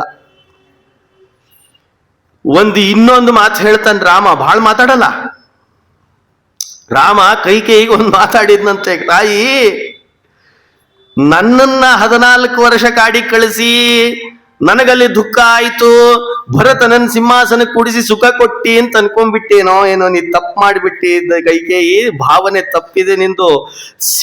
ನಂದೇನು, ನಾನು 14 ವರ್ಷ ಕಾಡಿಗೆ ಹೋಗ್ಬೇಕು ತಾನೆ, ಸುಖವಾಗಿ ಹೋಗ್ತೇನೆ. ನನ್ ಜೊತೆ ಬಾಳ ಆದ್ರೆ ಆಕಿ ಹೋಗ್ಬೇಕು, ಯಾಕೋ ಸೀತೆ ಬಂದಾಳು ಪಾಪ, ನಂದೊಂದು ಹೊಟ್ಟಿ, ನನ್ನ ಹೆಂಡತಿದೊಂದು ಹೊಟ್ಟಿ, ಇಡೀ 14 ವರ್ಷ ಕಾಡಿನಾಗ ನೋಡ್ಕೊಂಡ್ರೆ ಸಾಕು, ಇದ ಜವಾಬ್ದಾರಿ ನಂದು, ಬೇರೆ ಏನಿಲ್ಲ ನನಗೆ. ಆ ಪುಟ್ಟ ಹುಡುಗ ಭರತ ಸ್ವಾದ್ರ ಮಾವನ್ ಮನ್ಯಾಗ ಆಟ ಆಡ್ಕೊಂಡು ಜಿಕ್ಕೊಂಡು ನಕ್ಕೊಂಡು ನಲ್ಕೊಂಡು ಇದ್ದಾನ. ಸಿಂಹಾಸನ ಅಂದ್ರೆ ಏನ್ ಅನ್ಕೊಂಡಿದ್ದಿ ತಾಯಿ, ಬೆಂಕಿ ಮೇಲೆ ಕೂತ ಹಾಗೆ ಕ್ಷಣ ಏನ್ ಎದುರಾಗ್ತದೋ ಏನೋ, ಭರತನನ್ನ ಬೆಂಕಿ ಸೀಟಿನ ಮೇಲೆ ಕೂಡಿಸಿದಿ ಅಂದ್ಬಿಟ್ಟಂತ. ಆವಾಗ ಚಿಂತೆ ಹತ್ತಿತು ಕೈಕೇಯಿಗೆ, ಎಂಥ ಮಾತು ರಾಮ ಆಡಿದ ಮಾತು. ಸರಿ ಅಪ್ಪ, ನೀ ಏನೂ ಚಿಂತೆ ಮಾಡಬೇಡ, ಅವ ಮನಸ್ಸಿನಲ್ಲೇ ಕೊರಗ್ತಿದಾನಂತೆ, ಅವನ್ ಪಾತ್ರ ಚಿಂತನೆ ತಂದು ಕೊಡ್ತದೆ. ಕೊರಗ್ತಿದಾನೆ, ಎಂಥ ಮಗನ್ ಕೊಟ್ಟ್ಯೋ ಅನ್ನಂತ ದೇವರಿಗೆ. ಅವ ಎಲ್ಲದಕ್ಕೂ ಹೂ ಅಂತಾನಲ್ಲ ಇವ ಅಂತಿದಾನ ಮನಸ್ಸಲ್ಲಿ. ಅಯ್ಯೋ, ರಾಮ ಏನಾದ್ರೂ ಹಠ ಹಿಡಿದು ನಾನು ಹೋಗಲ್ಲ ಕಾಡಿಗೆ, ಸಿಂಹಾಸನದಲ್ಲೇ ಕೂಡ್ತೀನಿ ಅಂತ ಹಠ ಹಿಡಿಬಾರ್ದ? ಯಾರೇನ್ ಮಾತಾಡ್ಲಿಕ್ಕೆ ಸಾಧ್ಯ ಇದೆ? ನಾನಂತರೂ ಮತ್ತೆ ಹೇಳಲಿಕ್ಕೆ ಆಗ್ತದ ನನಗೆ ಅಂತ ಇವ ದಶರಥ ಕೊರಗ್ತಿದ್ದಾನೆ. ಎಲ್ಲರೂ ಅಂತಿರ್ತಾರೆ, ಎಂಥ ಮಗನ್ ಕೊಟ್ಟಿವ್, ಮಾತ ಕೇಳುವಲ್ಲ ಅಂತಿರ್ತಾರೆ ಕೆಲವರು. ಇವ ಮಾತ್ ಕೇಳೋ ಮಗನ್ ಕೊಟ್ರು ಎಂಥ ಮಗನ್ ಕೊಟ್ಟಿ ಅಂತಿದ್ದಾನೆ ದಶರಥ. ನೋಡ್ರಿ ಹೇಗಿದೆ ಅಂತಿದ್ದಾನೆ, ಎಂಥ ಮಗನ್ ಕೊಟ್ಟೋ ದೇವ್ರೇ, ಏನ್ ಹೇಳಿದ್ರು ಅಂತಾನಲ್ಲೋ ನನ್ನ ಮಗ, ಒಲ್ಲೆ ಅಂತ ಹಠ ಹಚ್ಚಿ ಇಲ್ಲೇ ಕೂಡ್ಲಿ, ರಾಮ ಸಿಂಹಾಸನದಲ್ಲೇ ಕೂಡ್ತೀನಿ ಅಂತ ಹಠ ಮಾಡ್ಲಿ ಅಂತಿತ್ತಂತ ದಶರಥನಿಗೆ. ಅಂತವನಲ್ಲಲ್ಲ ರಾಮ, ಪಿತೃವಾಕ್ಯ ಪರಿಪಾಲಕ, ತಂದೆ ಹೇಳ್ಯಾನೆ ಅಂತ ಹೇಳಿಬಿಟ್ಟಿದ್ದಾಳೆ. ಆದ್ರಿಂದ ರಾಮ ಅಂದ, ಅಪ್ಪ ಇದೇನ್ ದೊಡ್ಡದಲ್ಲ, ನಾ ಕಾಡಿಗೆ ಹೊರಡ್ತೀನಿ ಅಂತೂ ಹೊರಟೆ ನಿಂತಂತ. ಅವತ್ತು ಮಲಗಿದ ದಶರಥ ಆಮೇಲೇನು ಹೇಳಿಲ್ಲ ಮತ್ತೆ. ನೋಡ್ರಿ ಹೇಗೆ ರಾಮ ಹೊರಟ, ಎಲ್ಲಿ ಹೋಗ್ಬೇಕು? ಕೌಸಲ್ಯ ಇದ್ದ ಅರಮನೆಗೆ ಹೋದ್ನಂತ ರಾಮ. ಮತ್ತೆ ನಮಸ್ಕಾರ ಮಾಡಿದ್ನ ನೋಡಿದ್ರ, ಆವಾಗ್ಲೂ ನಮಸ್ಕಾರ ಮಾಡಿದ್ದ, ಮತ್ ಬಂದ ನಮಸ್ಕಾರ ಮಾಡಿದ್ನಂತ. ಯಾಕೆ ರಾಮ ಮೊನ್ನೆ ನಮಸ್ಕಾರ ಮಾಡಿದ್ಯಲ್ಲ ಅನ್ಲಂತೆ ತಾಯಿ. ಇಲ್ಲ ಅಮ್ಮ, ನಾನೊಂದು ನಮಸ್ಕಾರ ಮಾಡಿದೀನಿ, ಆಶೀರ್ವಾದ ಮಾಡು ಅಂತ ಇಷ್ಟನ್ನಂತೆ. ಯಾಕೆ ಅಂದ್ರೆ ರಾಮನ ಕರುಳು ಕಿತ್ತಿ ಬರ್ತಿತ್ತಂತೆ. ತಾಯಿ ಏನ್ ಮಾಡ್ಕೊಂಡ್ಬಿಡ್ತಾಳೋ ಏನೋ ಅಂತ ನೋಡಿದ್ರೆ ಹೇಗಿದೆ. ಹೇಗೆ ಹೇಳ್ಬೇಕು ತಾಯಿಗೆ? ಇವ್ ನಿನ್ನೆ ತಾನೇ 14 ವರ್ಷ ಕಾಡು ಅಂತ ಹೇಳಿದನ್ ರಾಮ. 14 ವರ್ಷ ನಿನ್ನೆ ತಾನೇ ನಾನು ಸಿಂಹಾಸನದಲ್ಲಿ ಕೂಡ್ತೀನಿ ಅಂತ ಹೇಳಿ ನಮಸ್ಕಾರ ಮಾಡಿದಾನೆ. ಇವತ್ತು ಬಂದು ನಾನು 14 ವರ್ಷ ಕಾಡಿಗೆ ಹೋಗ್ತೀನಿ ಅಂತಂದ್ರೆ ಹಾಗಾಗ್ಲಿಕ್ಕಿಲ್ಲ ತಾಯಿಗೆ. ಇಲ್ಲೇ ಬೆಂಗಳೂರಿಗೆ ಕಳಿಸ್ಲಿಕ್ಕೆ ಒದ್ದಾಡ್ತಿರ್ತಾರೆ ತಾಯಿ ಅಂದ್ರೆ. 20 ಸಲ ಬಸ್ ಸ್ಟ್ಯಾಂಡಿಗೆ ಬಿಟ್ಟು ಬರೋದೇನು, ಚಕ್ಲಿ ಉಂಡಿ ಕೊಡೋದೇನು, ಅಲ್ಲೇನ್ ಸಿಗಲ್ಲೇನು ಬೆಂಗಳೂರಿನಾಗ? ಇದಕ್ಕಿಂತ 10 ಪಟ್ಟು ತಿಂತಿರ್ತಾವು. ಆದ್ರೂ ಮನೆಯಿಂದ ಮಾಡಿರೋದು ಉಂಡಿ ಚಕ್ಲಿ ಕಟ್ಕಸ್ತಾವ. ಅಷ್ಟು ಮಮಕಾರ ತಾಯಂದ್ರಿಗೆ. ಆ ರಾಮ ತಾಯಿಗೆ ಹೇಳುವಾಗ ಇಷ್ಟು ಹೇಳಿದ್ನಂತೆ, ತಾಯಿ ಮನಸ್ಸನ್ನು ಗಟ್ಟಿ ಮಾಡ್ಕೋ, ದುಃಖ ಪಡಬೇಡ, ನನಗೆ ಸ್ವಲ್ಪ ಬದಲಾವಣೆ ಆಗಿದೆ ಅಂತ ಅನ್ನಂತು. ಏನದು ಅನ್ಲಕ್ಕಿ. ಇಲ್ಲ, ನಿನ್ನೆ 14 ಇದು ಸಿಂಹಾಸನದಲ್ಲಿ ಪಟ್ಟಾಭಿಷೇಕ ಆಗ್ತದೆ ಅಂತ ಹೇಳಿದ್ನೆಲ್ಲ ತಾಯಿ, ಅಲ್ಲಿ ಸ್ವಲ್ಪ ಬದಲಾವಣೆ ಆಗಿದೆ ಅನ್ನಂತ. ನೋಡಿ, ಸ್ವಲ್ಪ ಆಗಿದೆ ಅಂತ ಅಂತಿದ್ದಾನೆ. ಹೇಗಿದೆ, ಎಂಥ ಮಾತು. ಏನು ಅನ್ಲಕ್ಕಿ. ಇಲ್ಲ, ತಂದೆ ಹೇಳಿದ್ರು 14 ವರ್ಷ ಕಾಡಿಗೆ ಹೋಗ್ಬೇಕಂತೆ, ಪಟ್ಟಾಭಿಷೇಕ ಮಾಡ್ಬೇಕಂತೆ ಅನ್ನಂತವ. ಯಾಕಂದ್ರೆ ಯಾರು ಏನು ಅಂತ ಹೇಳಲಿಕ್ಕಾಗಲ್ಲ, ಹೇಳಿದ್ರೆ ಬಿದ್ದು ಹೋಗ್ತಾಳೆ, ಅವಳು ಕುಸಿತಾಳೆ. ಅದಕ್ಕೆ ಅವ ಅನ್ನಂತಿಲ್ಲ, ಅಪ್ಪನ ಮನಸ್ಸು ಭರತನನ್ನು ಕೂಡಿಸ್ಬೇಕು ಅಂತಿದೆ, ನಾನು ಇಲ್ಲೇ ಒಂದ್ ಸ್ವಲ್ಪ ಅಡ್ಡಾಡ್ಕೊಂಡು ಬಾ ಅಂದಿದ್ದಾನೆ 14 ವರ್ಷ ಅನ್ನಂತ. ಕೂಸುದೇ ಬಿದ್ದು ಹೋದ್ಲು ತಾಯಿ ಕೌಸಲ್ಯ. ಕಣ್ಣು ತುಂಬ ನೀರು ತುಂಬಿಕೊಂಡು ಧರ ಧರ ಧರ ಅಳತಿದ್ದಾಳೆ, ಕುಸಿದು ಬಿದ್ದಿದ್ದಾಳೆ. ಎಬಸಿದ್ನಂತೆ ನೀರು ಪ್ರೋಕ್ಷಣೆ ಮಾಡಿ, ಯಾಕೆ ಇಷ್ಟು ಹಿಂಸೆ ಪಡ್ಕೊಳ್ತಿದ್ದಿ? 14 ವರ್ಷ ಏನ್ ದೊಡ್ಡದೇನಿದೆ, ಹೀಗ್ ಹೋಗ್ತೀನಿ ಹೀಗ್ ಬರ್ತೀನಿ ಅಂತಿದ್ದಾನೆ ಮಹಾರಾಯ. ರಾಮನಿಗೊಂದು ಮಾತಿದೆ, ಅವನು ಗುಣ ಹೇಳುವಾಗ ಸ್ಮಿತಪೂರ್ವ ಭಾಷೆ ಅಂತ. ಯಾವಾಗ್ಲೂ ನಗನಗತಿರ್ತಾನಂತ, ನಗನಗ್ತಾನೆ ಇರ್ಬೇಕು, ಯಾವಾಗ್ಲೂ ಮುಖಕೊಂಡು ಹಿಂಗ್ ಹಾಕೋ ಗ್ಯಾರಂಟಿ BP ಆಚಾರ್ಯವರು ಅಂತಾರ ಅವರು. ಯಾರು ನಗನಗತ ಇರಲ್ಲ ಅವ್ರ ಗ್ಯಾರಂಟಿ ಗುಳಿಗೆ ತೊಳಿಗತಾರಂತ ಅರ್ಥ. ಒಬ್ಬ ಮಾತಾಡ್ತಾನ ಒಂದ್ ಮಾತನ್ನ, ಏನಂತಾನ ಗೊತ್ತಾ? ನಗನಗತಾ ಇದ್ರೆ ಸಂತೋಷ ಏವ ಪುರುಷಸ್ಯ ಪರಂ ನಿಧಾನಂ ಅಂತ ಒಂದು ವಾಕ್ಯ. ಯಾರು ಸದಾ ಕಾಲ ಸಂತೋಷದಿಂದ ಇರ್ತಾರೆ ಅವರು ದೀರ್ಘಕಾಲದಿಂದ ಬದುಕ್ತಾರಂತ. ಇದು ಸೈಂಟಿಫಿಕ್ ರೀಸನ್ನು ಇದೆ. ಯಾರು ಯಾವಾಗ್ಲೂ ಅಂತಿರ್ತಾರೆ, ನಗೋದೇ ಇಲ್ಲ, ನಗು ವಿಷಯ ಹೇಳಿದ್ರು ನಗಲ್ಲ, ಹಂಗ್ ಕೂತಿರ್ತಾರೆ. Guarantee BP patient. ಚೆಕ್ ಮಾಡಿಸೋದು ಬೇಕಾಗಿಲ್ಲ, ಗ್ಯಾರಂಟಿ ಕೊಡ್ಬೋದು, ಸರ್ಟಿಫಿಕೇಟ್. ರಾಮ ಸ್ಮಿತಪೂರ್ವ ಭಾಷಿ, ನಗನಗತನೇ ಇರ್ತಿದ್ನಂತೆ ಯಾವಾಗ. ಎಂಥ ಗುಣ ರಾಮನಲ್ಲಿದೆ. ಈ ರಾಮ ನಗನಗತಾನೇ ಹೇಳಿದ್ನಂತೆ ಮೃದುವಾಗಿ, ಅಮ್ಮ ಎಷ್ಟು ಹಿಂಸೆ ಮಾಡ್ಕೊಳ್ತಿದ್ದಿ, 14 ವರ್ಷ ತಾನೇ, ಹೀಗ್ ಹೋಗಿ ಹೀಗ್ ಬರ್ತೀನಿ, ತಂದೆ ಹೇಳಿದಾನೆ ಅಂತ ಇಷ್ಟು ಹೇಳಿದ್ನಂತ. ಕುಸಿದು ಬಿದ್ದವಳು ಕೂತ್ಕೊಂಡಲ್ಲೇ ಮಾತಾಡಿಲ್ಲಂತೆ, ರಾಮ ನಿನ್ನನ್ನು ಬಿಟ್ಕೊಡ್ಲಿಕ್ಕೆ ಸಾಧ್ಯ ಇಲ್ಲ ನಾನು ಅನ್ನಂತೆ. ಯಾಕಂದ್ರೆ ಬಹು ವರ್ಷದಿಂದ ಪಡೆದ ಮಗ ಅವನು, ಬಹುಕಾಲದಿಂದ ತಪಸ್ಸಿನಿಂದ ಪಡೆದ ಮಗ, ಹಾಗೀಗೆ ಸಿಕ್ಕ ಮಗ ಅಲ್ಲ.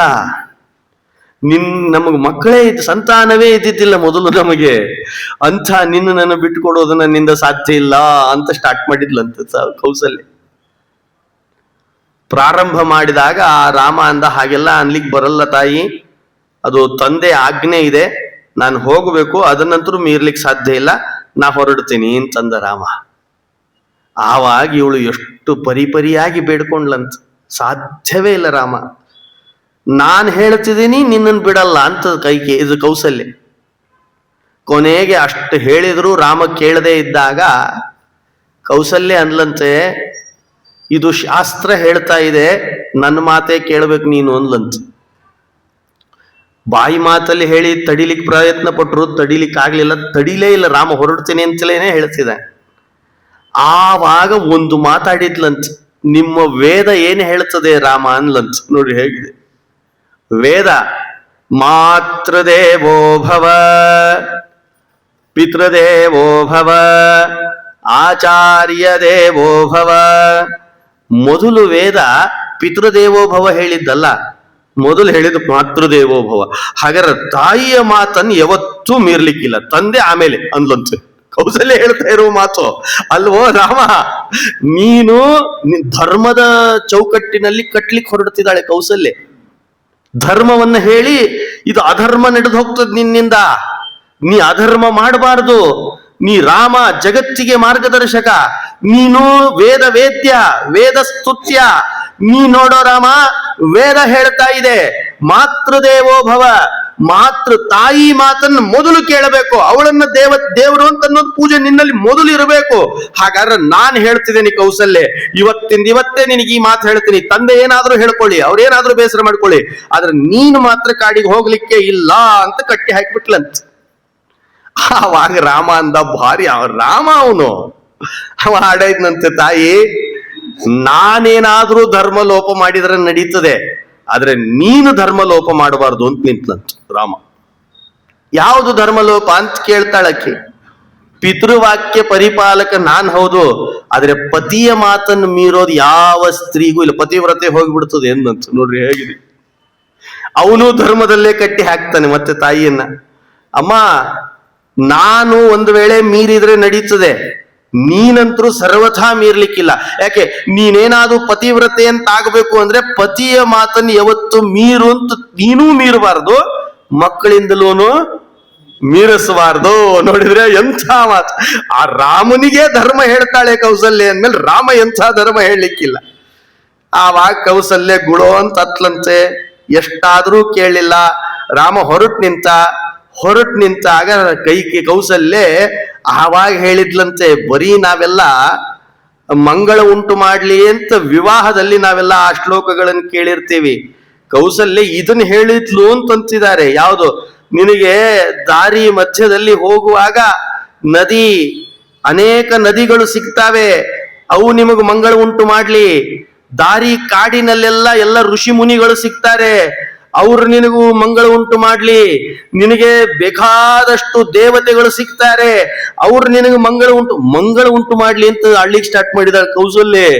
ಯಾವುದದು?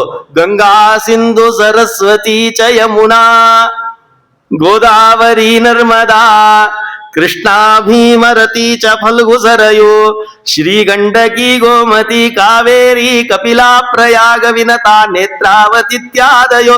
ಇಷ್ಟು ನದಿಗಳು ಸಿಗ್ತಾವೆ. ಕುರುವಂತು ನೋ ಮಂಗಳ, ನಿನಗೂ ಮಂಗಳ ಉಂಟು ಮಾಡ್ಲಿ. ಆದಿತ್ಯಾದಿ ನವಗ್ರಹ. ತಾಯಿ ಆಶೀರ್ವಾದ ನೋಡ್ರಿ ಹೇಗಿದೆ. ತಾಯಿ ಮಗನಿಗೆ ಹೇಗೆ ಆಶೀರ್ವಾದ ಮಾಡಬೇಕು ಅಂದ್ರೆ ಹೀಗೆ ಮಾಡ್ಬೇಕಂತೆ. ದಾರಿ ಮಧ್ಯದಲ್ಲಿ ರಾಮ, ಕಾಡಿನಲ್ಲಿ ಇಷ್ಟು ನದಿಗಳು ಸಿಗ್ತಾವೆ, ನಿನಗೆ ಮಂಗಳ ಉಂಟು ಮಾಡ್ಲಿ. ಅಷ್ಟೇ ಅಲ್ವೋ, ವಿಶ್ವಾಮಿತ್ರ ಪರಾಶರ ಉರ್ವ ಮೃಗವೋ ಅಗಸ್ತ್ಯ ಪುಲಸ್ತ್ಯ ಕ್ರತು. ವಿಶ್ವಾಮಿತ್ರ, ಅಗಸ್ತ್ಯ, ಪುಲಹ, ಕ್ರತು, ಭೃಗು, ವಸಿಷ್ಠ, ದಕ್ಷ ಎಲ್ಲ ಋಷಿಗಳು ಸಿಗ್ತಾರೆ, ಅವ್ರು ನಿನಗೆ ಮಂಗಳ ಉಂಟು ಮಾಡ್ಲಿ.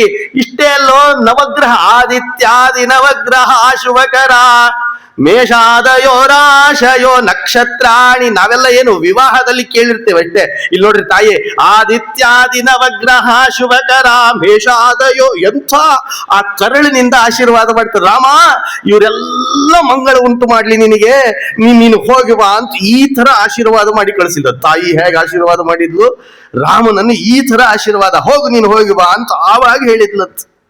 ಯಾವಾಗ ರಾಮ ಹೊರಟು ನಿಂತನೋ, ಎಂಥ ತ್ಯಾಗ! ತಾಯಿ ತ್ಯಾಗ ಇದು ಅಲ್ವೇ? ತಾಯಿ ಮಗನನ್ನ 14 ವರ್ಷ ಬಿಟ್ಟು ಕೊಡೋದು ಅಂದ್ರೆ ಅದು ಏನಿಲ್ಲ. ನಾವೇನ್ ಇಲ್ಲಿ ಇದಕ್ಕೆ ಹೊರಟನ? ಬೆಂಗಳೂರಿಗೆ, ಮುಂಬೈಗೆ, ಡಿಲ್ಲಿಗೆ, ಯಾವ್ದಾದ್ರು ಬೀಚಿಗೆ ಹೊರಟನ? ಕಾಡಿಗೆ ಹೊರಟನ್ರಿ. ಕಾಡು ಅಲ್ಲೇನು ಕಾಡಲ್ಲಿ ಏನ್ ಸಿಕ್ಕೀತ ಅವನಿಗೆ? ಪಟ್ನಂತೆ ಆರೋ ನೀರ್ ಕುಡಿಬೇಕು ಅಂದ್ರೆ ಆರೋ ಸಿಗ್ತದ? ಇದ್ದಕ್ಕಿದ್ದ ಹಾಗೆ ಏನಾದ್ರೂ ಮಳೆ ಬಂತು ಅಂದ್ರೆ ಯಾವ್ದೋ 20-40 ಸೈಜ್ ಅಲ್ಲಿ ಮನಿ ಕಟ್ಟಿರೋ ಒಂದ್ ಏನಾದ್ರು ಸ್ಲ್ಯಾಬಿನ ಮನಿ ಸಿಗ್ತದ? ಮನೆ ಇಲ್ಲ, ನೆರಳಿಲ್ಲ. ಎಲ್ಲಿ ಹರಿತದೋ ನದಿ ಆ ನೀರನ್ನು ಕುಡಿಬೇಕು. ಯಾವ ಹಣ್ಣು ಸಿಕ್ತು? ಯಾರ ದಾರಿ ಮಧ್ಯದಲ್ಲಿ ಉಂಡಿ ಮಾಡಿ ಕೊಡ್ತೀನಿ ರಾಮ, ತಿಂದೋಗು ಅಪ್ಪಣ. ಯಾರು ಕೊಡೋರಿದ್ದಾರ ಉಂಡಿ ಮಾಡೋರು? ಕಾಡಿನ ಮಧ್ಯದಲ್ಲಿ ಯಾರು ತಾನೇ ಸಿಗ್ತಾರೆ. ಈ ತರ ತಾಯಿ ಆಶೀರ್ವಾದ ಮಾಡಿ ತಾಯಿ ಮಗನನ್ನ ಈ ಸಂದರ್ಭದಲ್ಲಿ ಬಿಟ್ಟುಕೊಡುವ ಪ್ರಸಂಗ ಬಂತಂತ. ಅವಳ ತ್ಯಾಗ. ರಾಮ ಹೊರಟೇ ನಿಂತ. ತತ್ಕಾಲದಲ್ಲಿ ರಾಮ ಹೊರಡುವಾಗ ಸೀತೆ ಬಂದ್ಲಂತೆ. ಸೀತೆ, ನಾನು ಬರ್ತೀನಿ ನಿನ್ ಜೊತೆ ಏನ್ಲಂತ. ನೋಡ್ರಿ ಹೇಗಿದೆ. ಸೀತೆ ಬ್ಯಾಗ್ ರೆಡಿನೇ ಮಾಡಿದ್ಲಂತೆ. ರಾಮ, ನಾ ಬರ್ತೇನೆ ನಿನ್ ಜೊತೆ ನಿಂತ್ಲಂತ. ರಾಮ ಅಂದ, ದಡ್ಡಿ, ಇನ್ನೂ ಪ್ರೌಢ ವಯಸ್ಸು ಬಂದಿದ್ದಿಲ್ಲ, ಸಣ್ಣ ಹುಡುಗಿ, ನಿನಗೇನ್ ಗೊತ್ತಾಗ್ತದೆ? ಕಾಡಿಗೆ ಹೊರಟೇನಿ ನಾನು ಅಂದಂತ ರಾಮ. ಅಲ್ಲೇ ಬರ್ತೀನಿ ಅಂದಿದ್ ನಾನು ಅಂದ್ಲಂತಿಕೆ. ನೀ ಎಲ್ಲೋ ಪಿಕ್ನಿಕ್ ಹೊಂಟೇನೆ ಅನ್ಕೊಂಡು, ನಾನು ಹೊರಟಿರೋದು ಕಾಡಿಗೆ ಅನ್ನಂತ ರಾಮ ಹೇಳ್ತಾ ಇದ್ದಾನೆ. ಆವಾಗ ಸೀತೆ ಅಂತಿದ್ದಾಳೆ, ಕಾಡಿಗೆ ಬರ್ತೇನೆ ನಾನು ಅಂದ್ಲಂತಕಿ. ರಾಮ ಅಂದ, ಏನ್ ಗೊತ್ತು ನಿನಗೆ ಕಾಡಂದ್ರೆ? ಸಣ್ಣ ಹುಡುಗಿ, ನಿಮ್ ತಂದೆ ರಾಜ, ಅರಮನೆಯಲ್ಲಿ ಬೆಳೆದಿದಿ ನೀನು. ನಿನಗೆ ಕಾಡು ಅಂದ್ರೆ ಏನ್ ಗೊತ್ತು? ನನ್ನನ್ಸಿನ ಮಟ್ಟಿಗೆ ಬಹಳ ಹಠ ಮಾಡುವಾಗ ನಿಮ್ಮ ಅಪ್ಪ ಏನ್ರ ಒಂದು ಕತಿ ಹೇಳಿರ್ಬೇಕು. ಒಂದ್ ಊರಾಗ ಒಂದು ಕಾಡಿತ್ತ, ಕಾಡ್ನ್ಯಾಗ ಒಂದು ಇಲಿ ಇತ್ತ, ಇಲಿ ತಿನ್ಲಿಕ್ ಒಂದ್ ಬೆಕ್ಕಿತ್ತ, ಬೆಕ್ ತಿನ್ಲಿಕ್ ಒಂದ್ ಹುಲಿ ಇತ್ತ. ಹಿಂಗ್ ಕತಿ ಹೇಳಿ ಹೇಳಿ ಹೇಳಿ ಮಲಗಿಸಿರ್ಬೇಕು ನಿಮ್ಮಪ್ಪ. ನಿಜವಾದ ಕಾಡಿಗೆ ಹೊರಟಿನಿ ಎಂದಂತ ರಾಮ. ನೋಡ್ರಿ ಹೇಗಿದೆ. ನಿಜವಾದ ಕಾಡಿಗೆ ಹೊರಟಿದೇನ್ ಸೀತೆ. ಅಲ್ಲಿ ಎಲ್ಲಿ ಹೆಜ್ಜೆ ಇಡ್ತಿ ಅಲ್ಲಿ ಮುಳ್ಳು, ಏನಲ್ಲಿ ಟಾರ್ ರೋಡ್ ಇದೆ ಅನ್ಕೊಂಡಿದ್ಯಾ ನಡ್ಕೊಂಡು ಹೋಗ್ಲಿಕ್ಕೆ? ದಾರಿ ಇದೆ ಆ ಕಾಡಿನಲ್ಲಿ. ಎಲ್ಲಿ ಹೆಜ್ಜೆ ಇಡ್ತಿ ಅಲ್ಲಿ ಕಾಲಿಗೆ ಮುಳ್ಳು ಕಲ್ಲು ನಟ್ಟು ರಕ್ತ ಹರಿದು ಪಾತ ಆಗುವ ಪ್ರಸಂಗ. ಪುಟ್ಟ ಹುಡುಗಿ, ನಿನಗೇನ್ ಗೊತ್ತು, ವಯಸ್ಸಿನಲ್ಲಿ ಸಣ್ಣವಳು. ನೀವೊಂದ್ ಕೆಲಸ ಮಾಡು, 6 ತಿಂಗಳು ನಿಮ್ಮ ಅಪ್ಪನ ಮನಿ, 6 ತಿಂಗಳು ನಮ್ಮ ಅಪ್ಪನ ಮನಿ, ಅಲ್ಲೇ ಇಲ್ಲಿ ಅಡ್ಡಾಡ್ಕೊಂಡು ಕಾಲ ಕಳೆದ್ಬಿಡು, 14 ವರ್ಷ ಹೋಗಿ ಬಂದ್ಬಿಡ್ತೀನಿ ಎಂದಂತ ರಾಮ. ಎಂಥ ಮಾತು ನೋಡ್ರಿ ರಾಮನ್. ಸೀತೆ ಅನ್ಲು ಅದಕ್ಕಿಂತ ಮುಂಚೆ ಒಂದು ಮಾತಾಡಿದ್ನಂತ ರಾಮ. ಪಾಪ ಏನ್ ಆಸೆ ಇತ್ತೋ ಏನೋ ಸೀತೆಗೆ ನೋಡಿ. ಸೀತೆ, ನೀ ಏನ್ ಆಸೆ ಪಟ್ಟಿದ್ಯೋ ಏನೋ. ದಶರಥನ ಮೊದಲನೇ ಮಗ ರಾಮ. ದಶರಥ ಸಿಂಹಾಸನದಿಂದ ಇಳಿದು ಕೂಡ್ಲೇನೆ ರಾಮ ಪಟ್ಟಾಭಿಷೇಕ ಆಗ್ತದೆ. ರಾಮ ರಾಜ, ಅವನ್ ಹೆಂಡತಿ ನಾನು ಸೀತೆ, ರಾಣಿ ಆಗ್ಬಿಡ್ತೀನಿ ಅಂತ ಆಸೆ ಪಟ್ಟಿದ್ಯೋ ಏನೋ. ಪಾಪ ವಿಧಿ ಬದಲಾಗಿದೆ ಸೀತೆ. ಇವತ್ತು ನಾನು ರಾಜನಲ್ಲ, ನೀನು ರಾಣಿ ಅಂತ ಆಗ್ಲಿಕ್ಕೆ ಆಗಲ್ಲ. ಒಂದ್ ಕೆಲಸ ಮಾಡು, 14 ವರ್ಷದಲ್ಲಿ ನೀನೊಂದ್ 6 ತಿಂಗಳಲ್ಲಿ 6 ತಿಂಗಳಲ್ಲಿ ಅಡ್ಡಾಡ್ಕೊಂಡು ಇದ್ದು ಬಿಡು, ನಾ ಹೋಗ್ಬಿಡ್ತೀನಿ ಎಂದಂತ ರಾಮ. ಸೀತೆ ಎಂಥ ಮಾತಾಡಿರ್ಲಿಕ್ಕಿಲ್ಲ. ರಾಮ, ನಾ ಕಟ್ಕೊಂಡಿದ್ದನ್ನ ಸಿಂಹಾಸನ ಅಲ್ಲ ಅನ್ನಂತಕಿ. ನೋಡ್ರಿ ಎಂಥ ಮಾತು. ನಾ ಮದುವೆ ಆಗಿದ್ದು ಸಿಂಹಾಸನವನ್ನಲ್ಲ, ನಿನ್ನನ್ನ ಅನ್ಲಂತಕಿ. ನೀನ್ ಎಲ್ಲೋ ಅಲ್ಲೇ ನಾನು, ನೀನ್ ಹೇಗೆ ಹೇಳ್ತೀಯೋ ಹಾಗೆ ನಾ ಮಾಡೋದು. ನೋಡ್ರಿ ಎಂಥ ಮನೋಭಾವ ಇತ್ತು ಸೀತೆ. ಆವಾಗ ಅವ ಅನ್ನಂತೆ, ಕಾಡು ಕಲ್ಲು ಮುಳ್ಳು ನಡ್ತಾವೆ ಅನ್ನಂತ. ಅವಾಗ ಈಕೆ ಅನ್ಲಂತ, ಅಬ್ಬಾ 14 ವರ್ಷ ಕಾಡಿನಲ್ಲಿ ಏನ್ ಸೇವೆ ಮಾಡ್ಲಿ ಅಂತ ಇವತ್ತೇ ಆಲೋಚನೆ ಮಾಡ್ತಿದ್ದೆ, ನಿಮ್ ಬಾಯಲ್ಲಿ ಉತ್ತರ ಬಂತು ಅನ್ಲಂತ ಸೀತೆ. ರಾಮ ಅಂದ, ಏನು ನಾ ಏನು ಉತ್ತರ ಕೊಟ್ಟೆ?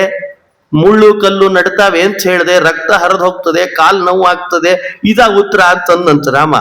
ಆವಾಗ ಅವಳನ್ಲಂತೆ, ಪ್ರಭು ನೀವು ನಡೀತಾ ನಡೀತಾ ಹೋಗುವಾಗ ಒಂದು ಕಡ್ಡಿ ಕಸಬರಿಗೆ ತಗೊಳ್ತೀನಿ, ಬೆನ್ನು ಬಾಗಿ 14 ವರ್ಷ ಕಸ ಹೊಡಿತಾ ಹೋಗ್ತೀನಿ, ನಿಮ್ಮ ಪಾದಕ್ಕೆ ಒಂದು ಮುಳ್ಳು ಕಲ್ಲು ನಟ್ಟಿರಬಾರ್ದು. 14 ವರ್ಷದ ಸೇವೆ, ನಾನು ನಿನ್ನ ಹೆಂಡತಿಯಾಗಿ ಮಾಡ್ತಾ ಇರೋ ಸೇವೆ ಇದು ಅಂತ ಸೀತೆ ಮಾತಾಡಿದ್ಲಂತ. ಎಂಥ ಮಾತು ನೋಡ್ರಿ. ಈಗಿನವ್ರ ನಮ್ಗೇನ್ ಹೇಳಿಲ್ಲ, ಮಾವ ಅತ್ತಿ ನಮ್ಗೇನ್ ಹೇಳಿಲ್ಲ. ನಿಮ್ಗೆ ಹೇಳ್ಯಾರ ಹೋಗಿ ಬರ್ರಿ, ನಾವಿಲ್ಲೇ ಧಾರಾವಾಹಿನೋ, ನೀವು ಬರೋ ತನಕ ಒಂದು ಹನಿ ನಮ್ಮ ಟಿವಿ ನಿಂತಿರಬಾರ್ದು, ರೀಚಾರ್ಜ್ ಮಾಡೇ ಹೋಗ್ರಿ ಅಂತಿರ್ತಾರೆ ಈಗಿನವ್ರು.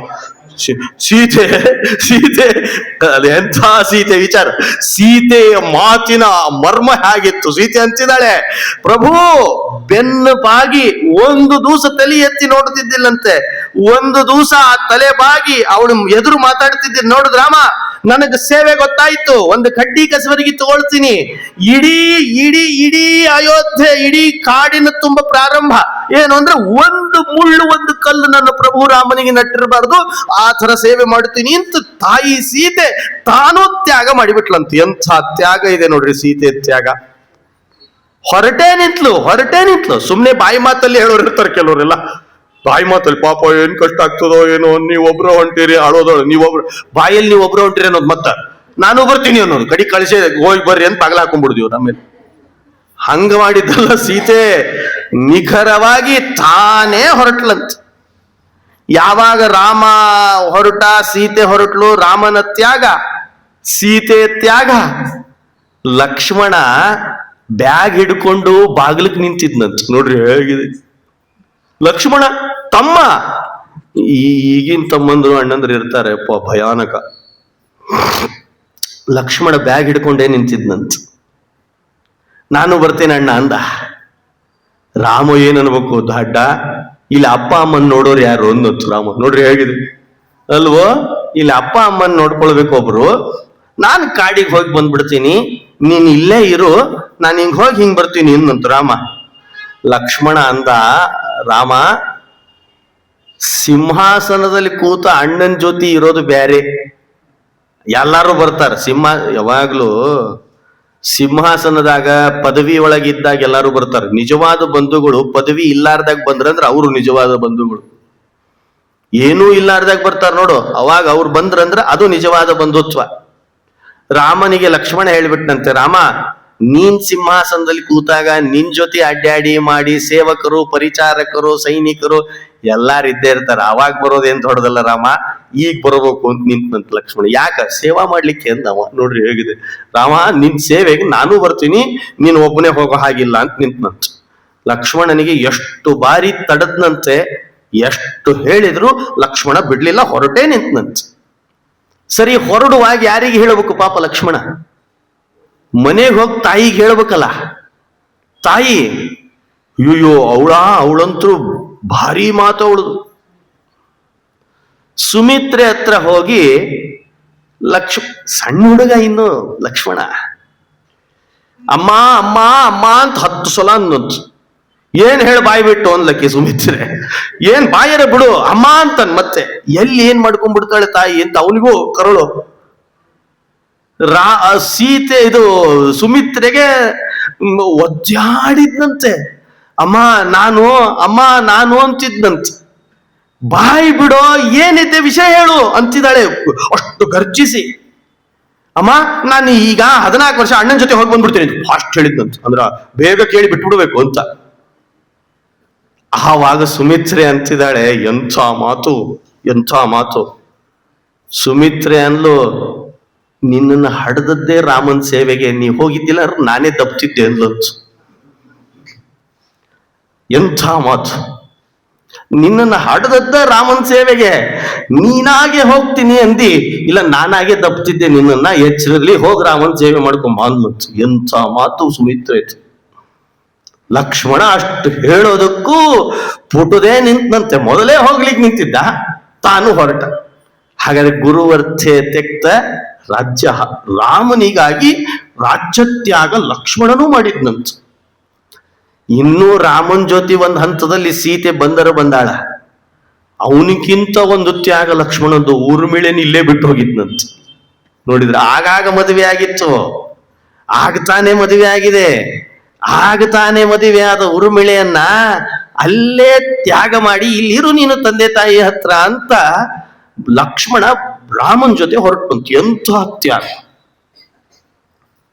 ಸರಿ, ರಾಮನ ತ್ಯಾಗ, ಲಕ್ಷ್ಮಣನ ತ್ಯಾಗ, ಸೀತೆಯ ತ್ಯಾಗ, ಸುಮಿತ್ರೆ ತ್ಯಾಗ, ಕೌಸಲ್ಯ ತ್ಯಾಗ, ಇದೊಂದು ಕಡೆ ಇಡ್ರಿ. ಇದಕ್ಕಿಂತ ಮಿಗಿಲಾದ ಒಂದು ತ್ಯಾಗ ಇದೆ. ಯಾರು? ಭರತನ ತ್ಯಾಗ. ಭರತ ಎಂಥ ಮಾತು! ಯಾರೋ ಒಬ್ರು ವಿದೇಶದವರು ರಾಮಾಯಣ ಓದಿದ್ರಂತ, ಈ ಪ್ರಸಂಗ ಓದಿದ್ರಂತ. ಆಶ್ಚರ್ಯಪಟ್ರಂತವ್ರು. ಇವ್ರೇನೋ ಅಣ್ಣ ತಮ್ಮಂದ್ರು ದಡ್ರು ಅಂತ ಬೈದ್ನಂತ. ಯಾಕಂದ್ರೆ ಆಸ್ತಿಗಾಗಿ ಒಬ್ಬ ಅಣ್ಣನನ್ನ ಒಬ್ಬ ತಮ್ಮ ಗುಂಡು ಹಾರಿಸಿ ಕೂಡೋರಿದ್ದೇವು ನಾವೆಲ್ಲ ಇಲ್ಲಿ. ಇವು ನಾವಲ್ಲೇ ಅನ್ಲಿಗತ್ತಾವಲ್ಲ, ದಡ್ರಿದ್ದಾವ ಇವು ಅಂತಂದ್ರು ಅಂತ. ಹ್ಯಾಗ ಅದು ಅರ್ಥ ಮಾಡ್ಕೊಡ್ರಿ, ಎಲ್ಲಿಂದ ಮಾತಾಡಿರ್ಲಿಕ್ಕಿಲ್ಲ. ಎಂಥ ಅಣ್ಣ ತಮ್ಮಂದ್ರು ಇವರು ಅಂದ. ಇಲ್ಲಿಯವರ, ಈಗಿನವ್ರು ಅನ್ಬೇಕು, ಇಲ್ಲಿಯವರಲ್ಲ, ಈಗಿನವ್ರು. ಹೋದ್ರ ಸಾಕಾಗಿರ್ತದ ತಮ್ಮಂದ್ರಿಗೆ ಅಣ್ಣಂದ್ರಿಗೆ ತಮ್ಮಂದ್ರು. ಅಣ್ಣ ಪಾಪ ಹೋಗಿ ಬರ್ತೀನಿ, ಲಘು ಹೋಗಿ ಬಾ ಅಣ್ಣ. ಹೆಂಗ್ ಹೊಂಟಿ? ಬಸ್ ಲೇಟ್ ಆಗ್ತದ, ಫ್ಲೈಟ್ನಾಗ ಹೋಗಿ ನಾನ ತೆಗೆದು ಬರ್ತೀನಿ ಅಂತ ನೀವು ಟಿಕೆಟ್ನ. ಭರತ ಬರಬೇಕು, ರಾಮ ಲಕ್ಷ್ಮಣ ಸೀತೆಯವರು ಹೊರಟ್ಬಿಟ್ಟಿದ್ದಾರೆ. ಕೈಕೇಯಿ ಸಿಂಹಾಸನದ ಮೇಲೆ ಕೈ ಹಾಕೊಂಡು ನಿಂತಿದ್ಲಂತ. ಯಾಕಂತಂದ್ರ ನನ್ನ ಮಗ ಸಿಂಹಾಸನದಲ್ಲಿ ಬಂದು ಕೂಡ್ಲಿ ಅಂತಿತ್ತಂತವಳಿ. ಇಡೀ ಊರು ಅರಾಜಕತೆ ಬಂದ್ಬಿಟ್ಟಿದೆ. ರಾಮ ಹೊರಟು ಬಿಟ್ಟಿದ್ದಾನೆ. ರಾಮ ಇಲ್ಲ, ಲಕ್ಷ್ಮಣ ಇಲ್ಲ, ಸೀತೆ ಇಲ್ಲ. ದಶರಥ ಹೋಗಿದ್ದಾನೆ. ಈ ಸಿಂಹಾಸನ ಅರಾಜಕತೆ, ರಾಜರೇ ಇಲ್ಲ ಅಂತಾಗಿದೆ. ಸಿಂಹಾಸನ ಹಿಡ್ಕೊಂಡ ಕೈಕೇಯಿ ನಿಂತಿದ್ದಾಳೆ. ಪುರೋಹಿತರು ಒಲ್ಲದ ಮನಸ್ಸಿನಿಂದ ಕಲಶ ಹಿಡ್ಕೊಂಡು ಭರತ ಬರ್ಲಿ, ಮತ್ತೇನ್ ಮಾಡೋದು, ಸಿಂಹಾಸನ ಖಾಲಿ ಇದೆಯಲ್ಲ, ಯಾರಾದ್ರೂ ಬಂದು ಕಬಳಿಸೋದು ಬೇಡ ಅಂತ ಸಿಂಹಾಸನವನ್ನ ಅಲಂಕರಿಸಲು ಹಾಗೆ ಮಾಡಿ ಕಲಶ ಹಿಡ್ಕೊಂಡು ಎಷ್ಟೋ ಜನ ಸ್ವಾಗತಕ್ಕೆ ಅಂತ ಸುಮ್ಮನೆ ದುಃಖದಿಂದಲೇನೆ ನಿಂತಿದ್ರಂತೆ. ಒಬ್ಬ ರಾಜ ಆದ್ರೆ ಸಾಕು ನಮಗೆ ಅಂತ. ಈ ತರ ಪರಿಸ್ಥಿತಿ. ಎಲ್ಲರೂ ಪುರೋಹಿತರು ಹೇಳ್ತಿದ್ದಾರೆ, ಬಾ ಭರತ ಕುತ್ಕೋ, ಬಾ ಭರತ ಕುತ್ಕೊಂಡ್ಬಿಡು, ಸಿಂಹಾಸನದಲ್ಲಿ ಯಾರು ಇಲ್ಲೇ ಇಲ್ಲ. ಕೈಕೇಯಿ ಬಾ ಬಾ ಬಾ ಬಾ ಅಂತ ಅವಳು ಕರೀತಿದ್ದಾಳೆ. ಭರತ ಬಂದ ರಭಸದಲ್ಲಿ ಬಂದು ಕೈಯಲ್ಲಿರುವ ಕಲಶವನ್ನ ನೆಲಕ್ಕೆ ಅಪ್ಪಳಿಸಿದ್ನಂತ. ಊರಿಗೆ ಬಂದು ಕೂಡಲೇ ಹೇಳಿಬಿಟ್ಟಿದ್ರು, ಇಂಥ ಪ್ರಸಂಗ ನಡೆದು ಹೋಗಿದೆ, ಕಾಡಿಗೆ ಹೋಗಿದಾನ್ ರಾಮ ಅಂತ. ಎಂಥ ಪರೀಕ್ಷಾ ಕಾಲಲ್ಲೇನ್ರಿ ಭರತನಿಗೆ. ಕುತ್ಕೊಳ್ರಿ ಅನ್ನೋದೇ ಬೇಡ. ಈಗಿನ ಅಣ್ಣ ತಮ್ಮದ್ರಿ ಪಟ್ನ ಬಂದು ಕುತ್ಕೊಂಡ್ಬಿಡ್ತಾರೆ, ಆಮೇಲೆ ಕೇಳ್ತಾರೆ ಏನಾಗಿದೆ ಅಂತೇಳಿ. ಭರತ ಬಂದಿದ್ದಾನೆ, ಕೂಡ್ರಿ ಕೂಡ್ರಿ ಅಂತಿದ್ದಾರೆ, ಸಿಂಹಾಸನ ಕೂಡಲ್ಲ ಅಂತಿದ್ದಾನೆ ಭರತ. ಎಂಥ ತ್ಯಾಗ ಭರತಂದು.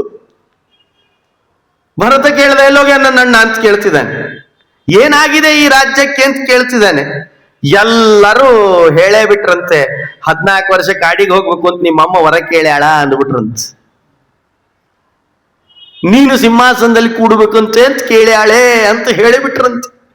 ತತ್ಕಾಲದಲ್ಲೇ ಎಲ್ಲಿಲ್ಲದ ರೋಷ, ಅಣ್ಣನ ಮೇಲಿರುವ ಭಕ್ತಿ, ಕೈಯಲ್ಲಿರುವ ಆ ಕಲಶಗಳನ್ನ ನೆಲಕ್ಕೆ ಅಪ್ಪಳಿಸಿ, ನಿನ್ನಂಥ ತಾಯಿನ ಪಡೆದದ್ದೇ ದೊಡ್ಡ ದ್ರೋಹ ಆಗಿದೆ ನನಗೆ ಅಂತ ಬೈದ್ನಂತ ಒಂದ್ಸಲ.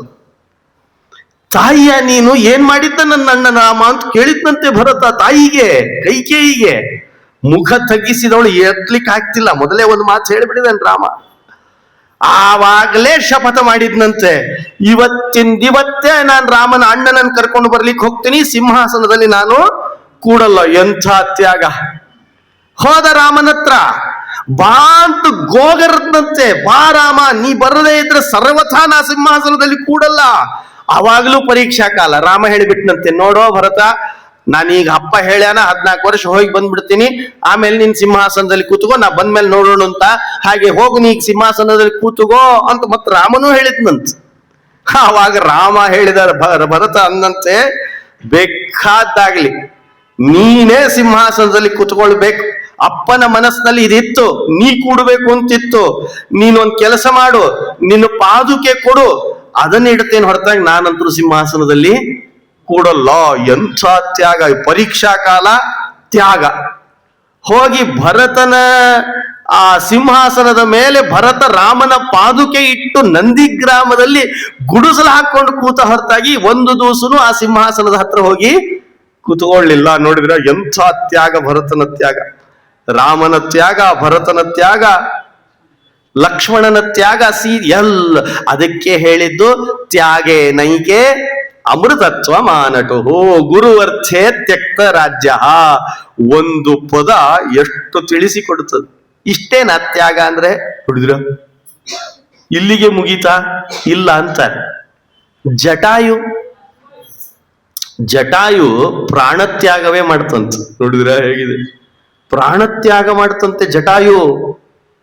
ಸೂರ್ಯವಂಶದ ರಾಜರ ಕಥೆ ಕೇಳುವಾಗ ಒಂದು ಪಕ್ಷಿ ತನ್ನ ಪ್ರಾಣತ್ಯಾಗ ಮಾಡುತ್ತಂತೆ. ಹೇಗಿದೆ ನೋಡ್ರಿ. ಮನುಷ್ಯರ ತ್ಯಾಗ ಮಾಡೋದು ಬಿಡ್ರಿ ಹೋಗ್ಲಿತ್ಲಾಗ. ಮನುಷ್ಯರು, ಬಂಧುಗಳು, ಯಾವ ತ್ಯಾಗ ಶಬ್ದ ಹೋಗೇ ಬಿಟ್ಟದ. ಈಗ ಬ್ಯಾರೇದಕ್ಕೆ ಉಪಯೋಗಿಸ್ತಾರ ಅದನ್ನೆಲ್ಲ. ಪಕ್ಷಿ ತ್ಯಾಗ ಮಾಡ್ತಂತೆ. ಪಕ್ಷಿ ತ್ಯಾಗ ಏನ್ ಪ್ರಸಂಗ. ರಾಮ ಲಕ್ಷ್ಮಣನಿಗೆ ಹೇಳಿ ಹೋಗಿದ್ನಂತ, ಲಕ್ಷ್ಮಣ, ನನ್ನ ಹೆಂಡತಿ ಸೀತೆ ಅವಳು ಜಿಂಕಿ ಬೇಕು ಅಂತ ಬೆನ್ನ ಹತ್ತಾಳೋ ಅಪ್ಪಣ ಅನ್ನಂತ. ನೋಡಿದ್ರೆ ಹೇಗಿದೆ. ಅಪ್ಪಣ ಜಿಂಕಿ ಬೇಕು ಅಂತಿದ್ದಾಳೆ, ನಾ ಜಿಂಕಿ ತಗೊಂಡ್ ಬಂದ್ಬಿಡ್ತೀನಿ, ನಾ ಹೋಗಿ ಬರೋ ತನಕ ಸೀತೆಯನ್ನ ನೋಡ್ಕೋ ಅಂದಿದ್ನಂತ. ನೋಡ್ರಿ ಹೇಗಿದೆ. ಹೋಗಿ ಪಾಪ ರಾಮ ಜಿಂಕಿನ್ ತರ್ಲಿಕ್ಕೆ ಹೋದ್ರೆ ಮಾರೀಚ ನೀಚಂ, ಅವನ ಹೆಸರು ಕರೆಯುವಾಗ್ಲೇ ನೀಚ ಅಂತಲೇನೆ ಕರೀತಾರ ಅವನನ್ನು. ನೀಚ ಪ್ರಾಣ ಹೋಗುವಾಗ ರಾಮನ ಧ್ವನಿಯಲ್ಲಿ ಕೂಗಿದ್ನಂತ. ಹಾ ಹಾ ಭರತ, ಹಾ ಸೀತೆ, ಹಾ ಹಾ ಲಕ್ಷ್ಮಣ, ಹಾ ಸೀತೆ ಅಂತ ಕೂಗಿದ್ನಂತ. ಕೂಗಿಸತ್ನಂತ. ಸೀತೆಗೆ ನನ್ನ ರಾಮನಿಗೆ ಏನೋ ಆಪತ್ತು ಬಂದಿದೆ, ಹೋಗ ಲಕ್ಷ್ಮಣ ನೋಡ್ಕೊಂಡು ಬಾ ಅಂತ ಬೆನ್ನ ಹತ್ತಿದ್ಲಂತ. ಲಕ್ಷ್ಮಣ ಎಂಥ ಮಾತಾಡಬೇಕು ರಾಮನ ಬಗ್ಗೆ. ರಾಮನ ಬಗ್ಗೆ ನಾವೆಲ್ಲ ಮಾತಾಡೋದು ಬೇರೆ, ಲಕ್ಷ್ಮಣ ಮಾತಾಡುವ ಮಾತು ಹೇಗಿದೆ. ಏನ್ ಸೀತೆ ತಾಯಿ, ಏನಾಗಿದೆ ನನ್ನ ರಾಮನಿಗೆ? ಏನೂ ಆಗಿಲ್ಲ, ನೀ ಚಿಂತೆ ಮಾಡ್ಬೇಡ ಅನ್ನಂತ ಲಕ್ಷ್ಮಣ. ಆಗುವುದೂ ಇಲ್ಲ ಅನ್ನಂತವ, ಆಗುವುದೂ ಇಲ್ಲ. ಯಾಕೆ ಗೊತ್ತೇನು? ನೀ ಒಂದು ಮಾತು ಕೇಳಿಯೋ ಇಲ್ವೋ, ಆಪದಾಮಪಹರ್ತಾರಂ ದಾತಾರಂ ಸರ್ವ ಸಂಪದಾಂ ಲೋಕಾವಿರಾಮಂ ಶ್ರೀರಾಮಂ ಭೂಯೋ ಭೂಯೋ ನಮಾಮ್ಯಹಂ. ಆಪದಾಂ ಅಪಹರ್ತಾರಂ, ಸ್ವಯಂ ರಾಮನಿಗೆ ಆಪತ್ತಿಲ್ಲ, ಯಾರರ ಭಕ್ತರಿಗೆ ಆಪತ್ತಿತ್ತು ಅಂದ್ರೆ ಅದನ್ನು ಪರಿಹಾರ ಮಾಡುವನು ನಮ್ಮ ಅಣ್ಣ. ಆಪದಾಂ ಅಪಹರ್ತಾರಂ ದಾತಾರಂ ಸರ್ವ ಸಂಪದಾಂ, ಲೋಕಾಭಿರಾಮಂ ಶ್ರೀರಾಮಂ ಭೂಯೋ ಭೂಯೋ ನಮಾಮ್ಯಹಂ. ತಾಯಿ ಸೀತೆ, ನನ್ನ ಅಣ್ಣನಿಗೇನ್ ಆಪತ್ತು ಬರ್ತದ ತಾಯಿ? ಆಪತ್ತು ಬಂದ ಭಕ್ತರ ಆಪತ್ತನ್ನು ಪರಿಹಾರ ಮಾಡುವವನು ನಮ್ಮ ಅಣ್ಣ, ನೀನೇನೂ ಚಿಂತೆ ಮಾಡಬೇಡ, ನಮ್ಮ ಅಣ್ಣ ಬರ್ತಾನೆ ರಾಮ ಅಂತ ಇಷ್ಟ ಆಡಿದ್ಲಂತೆ, ಮಾತನಾಡಿದ್ಲಂತೆ ಲಕ್ಷ್ಮಣ. ಕೇಳಲೇ ಇಲ್ಲ ಇವಳು, ಕೇಳಲೇ ಇಲ್ಲ, ಹಠ ಹಚ್ಚಿಬಿಟ್ಲಂತ. ಇದೇ ಅವಕಾಶ ಕಾಯ್ತಿದ್ಯಾ ಅನ್ಲಂತ, ಒಂದೇ ಮಾತು. ಎಂಥ ಮಾತ, ಎಷ್ಟು ಕರ್ಣ ಪರುಷ ಆಗಿರ್ಲಿಕ್ಕಿಲ್ಲ ಲಕ್ಷ್ಮಣನಿಗೆ. ಇದೇ ಅವಕಾಶ ಕಾಯ್ತಿದ್ಯಾ ಲಕ್ಷ್ಮಣ ಅಂತನ್ಲಂತೆ. ಕಾಲದಲ್ಲೇ ಓಡಿದ. ಅಲ್ಲಿವರೆಗೆ ಇವತ್ತಿನವರೆಗೂ ಲಕ್ಷ್ಮಣ ಸೀತೆಯ ಪಾದ ನೋಡಿ ಮಾತಾಡ್ತಿದ್ನಂತೆ, ಒಂದು ದಿವಸ ಮುಖ ನೋಡಿದ್ದಿಲ್ಲಂತೆ. ಅಂತ ಭಕ್ತಿ ಲಕ್ಷ್ಮಣನಿಗೆ. ಇದೇ ಅವಕಾಶ ಕಾಯ್ತಿದ್ಯಾ ಲಕ್ಷ್ಮಣ ಅಂತಂದಾಗ ಹಾಗಾಗಿರ್ಲಿಕ್ಕಿಲ್ಲ ಲಕ್ಷ್ಮಣನಿಗೆ. ಗೆರಿ ಹಾಕಿದ, ಓಡಿದ್ನಂತ. ನಾನು ಇದನ್ನ ದಾಟಬೇಡ ತಾಯಿ, ಒಳಗಿರು ಅಂದ, ಓಡಿದ. ಇತ್ಲಾಗ ರಾವಣ ಬಂದ, ಎತ್ಕೊಂಡು ಹೊರಟು ಬಿಟ್ಟ. ರಾಮ ಎದುರಾದ್ನಂತ. ರಾಮ ಲಕ್ಷ್ಮಣನಿಗೆ ಕೇಳಿದ, ಲಕ್ಷ್ಮಣ ನಿನಗೆ ಬರಬೇಡ, ಇಲ್ಲಿ ನೋಡ್ಕೊಂಡಿರು ಅಂತ ಅಂದಿದ್ನೋ ಇಲ್ಲೋ ಅಂತಂದಂತ. ಲಕ್ಷ್ಮಣ ಆ ಮಾತಾಡಿದ್ನಂತ. ರಾಮ, ಮನಸ್ಸಿಗೆ ಒಂದು ಚುಚ್ಚೋ ಮಾತನ್ನ ತಾಯಿ ಆಡಿದ್ಲು, ಅದು ತಡಿಲಿಕ್ಕಾಗ್ಲಿಲ್ಲ, ಬಂದೆ ಅನ್ನಂತ. ಒಂದು ಮಾತು ಚುಚ್ಚಾಡುವ ಚುಚ್ಚು ಮಾತಾಡಿದ್ಲು, ನಾನು ಕಾಡೊಳಗೆ ನಿನ್ನನ್ನು ಹುಡುಕ್ಲಿಕ್ಕೆ ಬಂದೆ ಹೊರತಾಗಿ ನಾನು ಹಾಗೆ ಬಂದದ್ದಲ್ಲ ರಾಮ ಅಂತ ರಾಮ ಕೇಳಿದ ಕೂಡಲೇ ರಾಮ ಒಂದೇ ಮಾತಾಡಿದ್ನಂತ. ಎಂಥ ಮಾತು!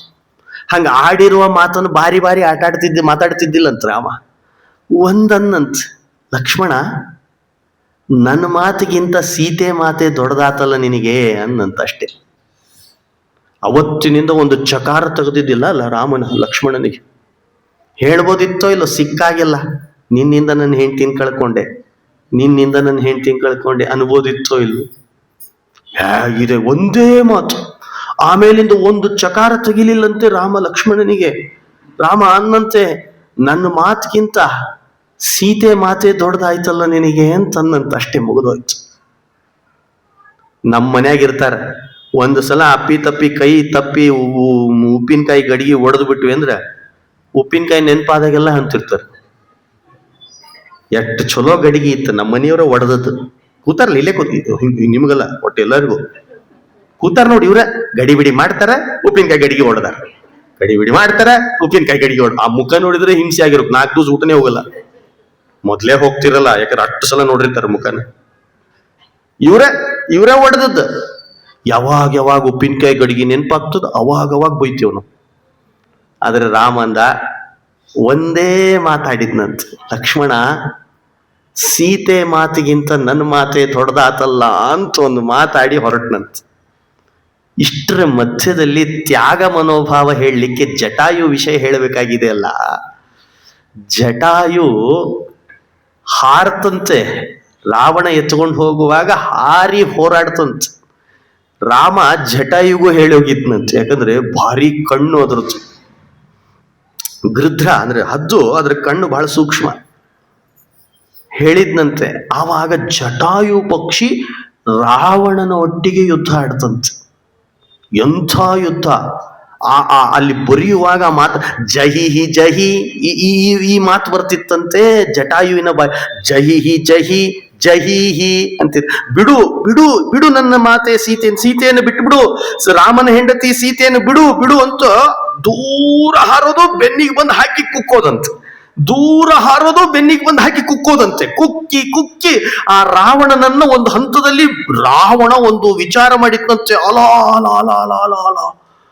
ರಾಮನ ಜೊತೆಯಲ್ಲಿದ್ದ ಒಂದು ಪಕ್ಷಿ ಇಷ್ಟು ಹೋರಾಡ್ತಿದೆ ನನ್ನ ಜೊತೆ ಅಂದ ಮೇಲೆ ಎಷ್ಟು ಬಲ ಇರ್ಲಿಕ್ಕಿಲ್ಲ ರಾಮನಿಗೆ, ರಾಮನ ಜೊತೆಯಲ್ಲಿರೋರಿಗೆ ಅಂತ ಅವಾಗ ಒಂದ್ ಸ್ವಲ್ಪ ಅನಿಸ್ತಂತೆ. ಆಮೇಲೆ ಖಡ್ಗ ತೆಗೆದು ಆ ಜಟಾಯುವ ರೆಕ್ಕೆಯನ್ನ ಕತ್ತರಿಸಿದ್ನಂತ. ಪಾಪ ನೆಗೆದು ತಳಗ ಬಿತ್ತು ದಪ್ಪಂತೆ. ಆವಾಗ ಬೀಳುವಾಗ ಸೀತೆ ಹತ್ರ ಜಟಾಯು ಕೇಳ್ಕೊಂತಂತೆ, ಸೀತೆ ತಾಯಿ, ರಾಮ ಬರೋ ತನಕ ನನ್ನ ಪ್ರಾಣ ಉಳಿದ್ರೆ ಸಾಕು, ಹಾಗೆ ಮಾಡಿ ಹೋಗು ಅಂತ ಕೇಳ್ಕೊಂಡ್ಲಂತ. ನೋಡ್ರಿ ಹೇಗೆ ರಾಮ ಬರೋ ತನಕ ಜಟಾಯು ಶರೀರದಲ್ಲಿ ಪ್ರಾಣ ಇತ್ತು. ಹೇಗಿದೆ ನೋಡ್ರಿ. ರಾಮ ಬಂದ ಮೇಲೆ ರಾಮ ಅವಾಗ್ಲೇ ಹೇಳಿದ್ನಂತೆ ನಿನ್ನನ್ನು ಬದುಕಿಸ್ತೀನಿ ಅಂತ ನಿಂತಂತೆ. ನಿನಗೇನ್ ನಾ ಬದುಕಿಸ್ತೀನಿ, ಈಗ ನಿನ್ನನ್ನು ಸರಿ ಮಾಡ್ತೀನಿ. ರಾಮಗ ಜಟಾಯು ಹೇಳ್ತು, ನನ್ನನ್ನೇನ್ ಬದುಕಿಸ್ಬೇಡಿ, ನಿನ್ನ ಪಾದದಲ್ಲಿ ಪ್ರಾಣ ಹೋಯ್ತು ಅಂದ್ರೆ ನಾನು ಎಲ್ಲಿ ಹೋಗ್ತೀನಿ? ನೇರ ವೈಕುಂಠಕ್ಕೆ ಹೋಗೋದು. ನಾನು ಇಷ್ಟು ಹೇಳಬಲ್ಲೆ, ರಾವಣ ಸೀತೆಯನ್ನು ಕರ್ಕೊಂಡು ಹೋಗ್ಯಾನ, ಇದನ್ನ ನೋಡೀನಿ ಅಂತ ಆ ಜಟಾಯು ಹೇಳ್ತು. ಆಮೇಲೆ ರಾವಣ ನೋಡಿದ್ರೆ ಪ್ರಾಣ ಬಿಡ್ತಂತ. ಅದಕ್ಕೆ ಹೇಳ್ದೆ, ಗುರುವರ್ಥೆ ತ್ಯಕ್ತ ಪ್ರಾಣ, ಗುರುಗಳಿಗಾಗಿ ಪ್ರಾಣ ತ್ಯಾಗ ಮಾಡ್ತು ಜಟಾಯು ಅಂತ. ಇಷ್ಟು ರಾಮನ ತ್ಯಾಗದ ಗುಣವನ್ನ, ರಾಮ ಮಾಡಿರುವ ತ್ಯಾಗ, ಲಕ್ಷ್ಮಣ ಮಾಡಿರುವ ತ್ಯಾಗ ಅನ್ನೋ ಗುಣವನ್ನ ರಾಮಾಯಣ ಅದು ಭಾಗವತದಲ್ಲಿ ಹೇಳುವಾಗ ಈ ಒಂದು ಮಾತು ಗುರುವರ್ಥೆ, ಭಾಗವತದಲ್ಲಿ ವೇದವ್ಯಾಸ ದೇವರು ತಗೊಳ್ಳುವಾಗ ಗುರುವರ್ಥೆ ತ್ಯಕ್ತ ರಾಜ್ಯ ವ್ಯಚರದನುವನಂ ಪದ್ಮ ಪದ್ಭ್ಯಾಂ ಪ್ರಿಯಾಯ ಅಂತ ಪ್ರಾರಂಭ ಮಾಡ್ಬಿಡ್ತಾರೆ. ಇಷ್ಟು ತ್ಯಾಗ. ಇನ್ನು ಸೂರ್ಯವಂಶದ ರಾಜರ ಕಥೆ ಕೇಳಿಗತ್ತೀವಿ ಅಂದ ಮೇಲೆ ಬರೀ ತ್ಯಾಗ ಕೇಳಿದ್ರೆ ಹೇಗೆ? ವೈಭವನು ಕೇಳಬೇಕೋ ಬೇಡವಾ? ಹಾಗಾದ್ರೆ ಎಷ್ಟೋ ರಾಜರ ಕಥೆ ಕೇಳ್ಕೊತ ಬಂದ್ಬಿಟ್ವಿ, ಎಂತೆಂಥ ರಾಜರು ಬಂದ್ರು, ಏನೇನ್ ಮಾಡಿದ್ರು. ಅರೆ ರಾಮ ಅನ್ನೋನ್ ಏನ್ ಮಾಡಿದ ಅನ್ನೋದನ್ನ ಕೇಳಲೇ ಇಲ್ಲ, ಬರೀ ತ್ಯಾಗ ಮಾಡ್ಕೊತ ಬಂದಿದ್ದಾನೆ ಅಂತ ಕೇಳಿಬಿಟ್ವಿ. ರಾಮನ ಕಥೆ ಕೇಳೋದ್ರಿಂದ ಏನ್ ಸಿಗ್ತದೆ? ಬರೀ ರಾಮ ಅಂತ ಬಾಯಲ್ಲಿ ಹೇಳೋದ್ರಿಂದ ನಮ್ಗೇನಾಗ್ತದೆ ಕೇಳಿ ಹೇಗಿದೆ? ಸೂರ್ಯ ವಂಶದ ರಾಜರ ವಂಶದಲ್ಲಿ ಬಂದ ನಮ್ಮ ಪರಮಾತ್ಮನ ಅವತಾರವಾದ ರಾಮನ ರಾಮ ಅಂದ್ರೆ ಸಾಕಂತೆ. ರಾ ಅಂತಂದ್ರೆ ಒಳಗಿದ್ದ ಪಾಪ ಎಲ್ಲ ಹೊರಗೆ ಹೋಗ್ತದಂತ. ಮ ಅಂದಾಗ ಮುಚ್ಚಿಕೊಂಡು ಆ ಪಾಪ ಮತ್ ಮರಳಿ ಬರಲ್ಲಂತ. ನೋಡ್ರಿ ಹೇಗಿದೆ ರಾಮ ಶಬ್ದ. ಇದನ್ನೇ ಇವೇ ಮತ್ತೊಂದ್ 2-3 ಶಬ್ದ ಇದೆ. ರಾವಣ ಅಂದ್ಬಿಟ್ರೆ ಹೊರಗೆ ಹೋಗಿರುವ ಪಾಪ, ಮತ್ತೆ ಯಾರ ಬಿಟ್ಟಿರ್ತಾರ ಅವು ಪಾಪ ಒಳಗ್ ಬಂದ್ಬಿಡ್ತಾರೆ. ಬಾಯ ಮುಚ್ಚದ ರಾವಣ ಅಂತ ಬಾಯ ತೆಗೆದಿದ್ದೇ ಇರ್ತದೆ. ನೋಡ್ರಿ ಬೇಕಾದ್ರೆ ರಾಮ ಶಬ್ದಕ್ಕೂ ರಾವಣ ಶಬ್ದಕ್ಕೂ ವೈಶಿಷ್ಟ್ಯ ಏನು ಅಂದ್ರೆ, ರಾಮ ಅಂತಂದ್ರೆ ಪಾಪ ಹೊರಗೆ ಹೋಗಿ ಪುಣ್ಯ ಬರ್ತದೆ, ಪುಣ್ಯ ಉಳಿತದೆ. ರಾವಣ ಶಬ್ದಕ್ಕೆ ಪಾಪ ಬಂದೇ ಬರ್ತದೆ, ನಾವು ಮಾಡಿದ್ದು ಒಳಗೆ ಉಳ್ಕೋತು, ಹೊರಗೇನು ಹೋಗೋದೇ ಇಲ್ಲ ಯಾವುದು. ರಾಮ ಶಬ್ದದ ಪ್ರಯೋಗ ಹಾಗಿದೆ. ಹೇಗಿದ್ದ ರಾಮ? ಹೇಗಿದ್ದ? ಎಂಥ ಮನೋಭಾವ ಇತ್ತು ರಾಮನಿಗೆ. ಒಂದು ನಾಯಿಗೂ ನ್ಯಾಯ ತಂದು ಕೊಡ್ತಿದ್ದಂತೆ ರಾಜನಾಗಿದ್ದಾಗ. ನೋಡ್ರಿ ಹೇಗಿದೆ. ಒಂದು ನಾಯಿಗೆ ನ್ಯಾಯ ತಂದು ಕೊಟ್ಟ ರಾಮ ಅಂತ ಕರೀತಾರೆ. ಅದಕ್ಕೆ ನ್ಯಾಯ, ಅಂಥ ಮನೋಭಾವ ಇತ್ತು ರಾಮನಿಗೆ. ರಾಮನ ಕಥೆ ಕೇಳೋದ್ರಿಂದ ಏನಾಗ್ತದೆ ನೋಡಿದ್ರೆ ಅದನ್ನ ಹೇಳ್ತದೆ ವೈಭವ. ಸೂರ್ಯವಂಶದ ರಾಜರಲ್ಲಿ, ಸೂರ್ಯವಂಶದಲ್ಲಿ ಬಂದ ರಾಮನ ಕಥೆ ಕೇಳೋದ್ರಿಂದ ನಮಗೇನಾಗ್ತದೆ? ಸೀತೆಯನ್ನು ಹುಡುಕ್ಲಿಕ್ಕೆ ಕಪಿಗಳೆಲ್ಲ ಆಯಾ ದೇಶಕ್ಕೆ ಅಂತ ಹೊರಟ್ರು. ಅಂದ್ರೆ 4 ದಿಕ್ಕಿಗೆ, ಎಲ್ಲಾ ದಿಕ್ಕಿಗೂ ಹೊರಟ್ರು. ಹುಡುಕ್ತೀನಿ ಅಂತ ಹೋದ್ರಂತ. ಒಂದು ದಿಕ್ಕಿಗೆ ಕಪಿಗಳು ಬಂದಿದ್ರಲ್ಲ, ಆದ್ರೆ ಸುಗ್ರೀವ ಆಜ್ಞೆ ಮಾಡಿ ಕಳಿಸಿದ್ನಂತ. ಏನ್ ಹೇಳಿದ್ನ ಗೊತ್ತೇನು? ಇಷ್ಟು ದಿವಸದೊಳಗ ಸೀತೆಯನ್ನು ಹುಡುಕೊಂಡು ಬರದೇ ಇದ್ರೆ ನಿಮ್ಮನ್ನೇ ಇಲ್ಲ ಅಂತ ಮಾಡ್ತೀನಿ ಅಂತ ಹೇಳಿ ಕಳಿಸಿದ್ನಂತ. ಗಡು ಹಾಕಿದ್ದ. ಗಡು ಹುಡುಕ್ತೇವೆ ಅಂತ ಹೋಗಿದ್ವಿ. ಒಂದು ಕಡೆ ಹುಡುಕಿ ಸುಸ್ತಾಗಿ ಕೂತ್ಕೊಂಡು ಸುಗ್ರೀವ ಕೊಟ್ಟ ಗಡು ಭಾರಿ ಹತ್ರ ಬಂತಂತ. ಎಷ್ಟು ಹುಡುಕಿದ್ರು ಸಿಗಲಿಲ್ಲ ಸೀತೆ. ಏನ್ ಮಾಡ್ಬೇಕು? ಕೊನೆಗೆ ಒಂದಷ್ಟು ಮಂಗ್ಯಗಳೆಲ್ಲ ಒಟ್ಟಿಗೆ ಕೂತ್ಕೊಂಡು ಅಂದ್ವಂತ, ಇನ್ನೇನರ ಸಿಕ್ಕಿಲ್ಲ ಅಂತ ರಿಟರ್ನ್ ಏನಾರ ಸುಗ್ರೀವನ ಹತ್ರ ಹೋದ್ರೆ ಅವ ನಮ್ಮನ್ನ ಮ್ಯಾಲೆ ಕಳಿಸ್ತಾನೆ. ಅದಕ್ಕೊಂದು ಕೆಲಸ ಮಾಡೋಣ, ಅತ್ಲಾಗ ಹೋಗೋದ ಬೇಡ, ಎಲ್ಲಿ ಕೂತಿರ್ತೇವಲ್ಲ ಅಲ್ಲೇ ಇದ್ ಬಿಡೋಣ, ಮತ್ತೆ ಇಲ್ಲೇ ಹೋದ್ರೆ ಸಾಕು, ಆಮೇಲೆ ಸ್ವಲ್ಪ ದಿವಸ ಇಲ್ಲಿ ಇರ್ಲಿಕ್ಕೆ ಆಗ್ತದ ಅಂತ. ಹಿಂಗೆ ಸುಗ್ರೀವನ ಹತ್ರ ಹೋಗೋದಾ ಬೇಡ ಅಂತ ಕೂತ್ಕೊಂಡಿದ್ವಂತ. ಒಂದು ಗುಂಪು ಕೂತ್ಕೊಂಡಿತ್ತಂತ, ಮಂಗ್ಯಗಳ ಗುಂಪು. ಒಂದು ಮಂಗ್ಯ ಕೂತ್ಕೊಂಡಾಗ ಆ ತೀರ್ಮಾನ ಮಾಡಿ ಕೂತ್ಕೊಂಡ್ವಲ್ಲ, ಒಂದು ಮಂಗ್ಯ ಕೇಳ್ತಂತ, ಯಾಕೆ ಬಂದೇವಿ ಇಲ್ಲಿ ನಾವು ಅಂತಂತ. ನೋಡಿದ್ರೆ ಅವು ಗೊತ್ತಾಗಲ್ಲ ಪಾಪ. ನಾವು ಏನ್ ಮಾಡ್ತೀವಿ, ಹೋಗೋಣ ನಡ್ರಿ ಅಂತೇಳಿ ಆಟೋ ಹತ್ಕೊಂಡು ಹೋಗ್ಬಿಡ್ತೀವಿ. ಅಲ್ಲಿ ಹೋಗಿ ಊಟ ಗಿಟ್ ಚಲೋತ್ನಾಗ ಮಾಡ್ತೀವಿ. ಆಮೇಲೆ ಅವ್ರ ಮಗಳು ಫೋನ್ ಮಾಡ್ತಾಳೆ ಬೆಂಗಳೂರಿಂದ, ಎಲ್ಲಿದ್ದೀಯ ಅಮ್ಮ? ನಾನಿಲ್ಲಿ ಆರಾಧನೆ ಊಟಕ್ಕೆ ಹೋಗಿದ್ದೆ ಅಂತಂತಾವ್. ಹೌದಾ, ಯಾರ ಆರಾಧನೆ ಅಂತ ಕೇಳ್ತಾಳೆ ಅಕ್ಕಿ ಮಗಳು. ಯಾರ ಆರಾಧನೆಗೆ ಹೋಗಿದ್ವಿ ಅಂತ ಇಲ್ಲಿ ಕೇಳ್ತಾರ. ಗೊತ್ತೇನು, ಹೋಗ್ಬಿಡ್ತಾರೆ. ಹೋಗ್ಬಿಡುದು, ಚಲೋತ್ನಾಗ ತಿಂದ್ಬಿಡುದು, ಮಾಡ್ಬಿಡುದು, ಆಟ ಆಡ್ಬಿಡುದು, ನಗ್ಬಿಡುದು, ಎಲ್ಲ ಮಾಡುದು. ಆಮೇಲೆ ಆಕಿ ಅಮ್ಮ ಎಲ್ಲಿದ್ದಿ? ಅಮ್ಮ ಆಟೋದಾಗಿದ್ದಾಳ. ಎಲ್ಲಿ ಹೋಗಿದ್ದಿ? ಆರಾಧನೆಗೆ. ಯಾರ ಆರಾಧನೆ ಅಂತಳಕಿ, ಯಾರ ಆರಾಧನೆ ಗೊತ್ತೇ ಇಲ್ಲ. ಊಟ ಆಗ್ಯದ, ಪ್ರಸಾದ ಆಗ್ಯದ, ರಿಟರ್ನ್ ಬರುವಾಗಿದು. ಹಂಗ ರಾಮಾಯಣದಲ್ಲಿ ಸೀತೆಯನ್ನು ಹುಡುಕ್ಲಿಕ್ಕೆ ಹೊರಟ ಮಂಗ್ಯಾಗಳಿಗೆ, ಎಷ್ಟೋ ಮಂಗ್ಯಾಗಳಿಗೆ ಏನ್ ಮಾಡ್ಲಿಕ್ಕೆ ಹೊರಟಿವಿ ಅಂತ ಗೊತ್ತಿಲ್ಲ. ಯಾಕಂದ್ರೆ ಹೋಗು ಅಂದ್ರೆ ಹೊರಟು ಬಿಟ್ಟವು ಅಷ್ಟೇ. ಒಬ್ಬ ಟೀಮ್ ಲೀಡರ್ ಇರ್ತಾನ, ಈಗ ಅಧ್ಯಕ್ಷರು ಇರ್ತಾರಲ್ಲ ಕೆಲವರು, ಟೀಮ್ ಲೀಡರ್ ಮಾಡ್ಕೊಂಡು ಹೋಗ್ತಿರ್ತಾರೆ ಎಲ್ಲ ಕಡೆ. ಹೋಗ್ಬಿಟ್ಟಾರ ಪಾಪ. ಆವಾಗ ಒಂದು ಮಂಗ್ಯ ಹೇಳ್ತಂತ, ಅಯ್ಯೋ ಮಹಾರಾಯ, ಸೀತೆಯನ್ನು ಹುಡುಕ್ಲಿಕ್ಕೆ ಬಂದೇವೋ ಅನ್ನಂತ. ಆವಾಗ ಅವ ಒಂದ್ ಮಂಗ್ಯ ಕೇಳ್ತು, ಯಾರಕ್ಕಿ ಸೀತೆ ಅನ್ಲಂತ. ನೋಡಿದ್ರೆ ಗೊತ್ತೇ ಇಲ್ಲ, ಹೋಗ್ಬಿಟ್ಟ ಹುಡುಕ್ಲಿಕ್ಕೆ. ಆವಾಗ ಅವ ಅನ್ನಂತ, ನಿನ್ ತಲೆ ನಿಂದು ಅದೇನೋ ರಘುಪತಿ ಶ್ರೀರಾಮ ಅವನ್ ಹೆಂಡ್ತಿ ಅಂದ್ಲಂತ. ರಾಮ್ ಯಾರು? ಎಷ್ಟು ಎಷ್ಟು ಚಮತ್ಕಾರ ಇದೆ.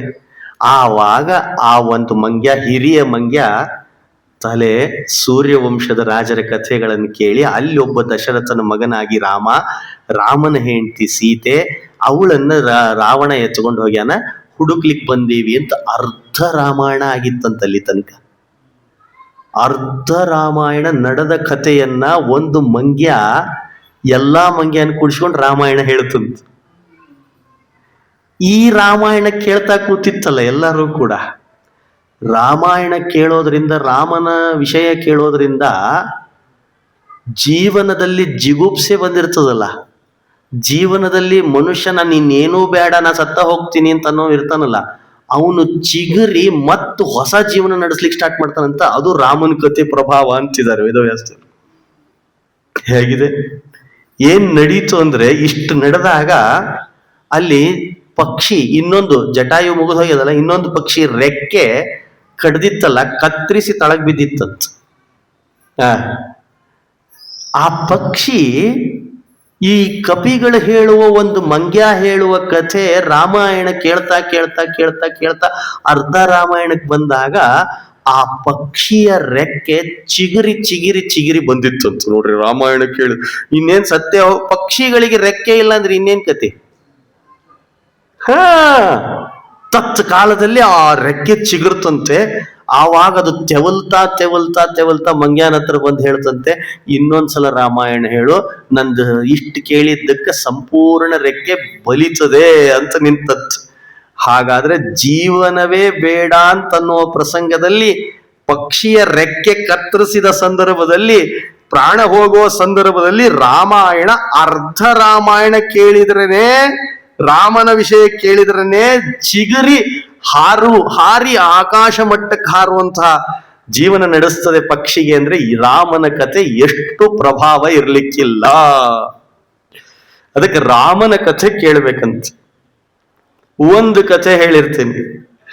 ರಾಮ ಪಟ್ಟಾಭಿಷೇಕ ಆದ್ಮೇಲೆ ಸಿಂಹಾಸನ ಕೂತಾಗ ಒಬ್ರು ಒಂದು ಕಂಪ್ಲೇಂಟ್ ತರಲಿಲ್ಲಂತ. ರಾಮಗ ಆಶ್ಚರ್ಯ ಆಯ್ತು, ಕಂಪ್ಲೇಂಟ್ ಹೇಳೋರ ಇಲ್ಲಲ್ಲ.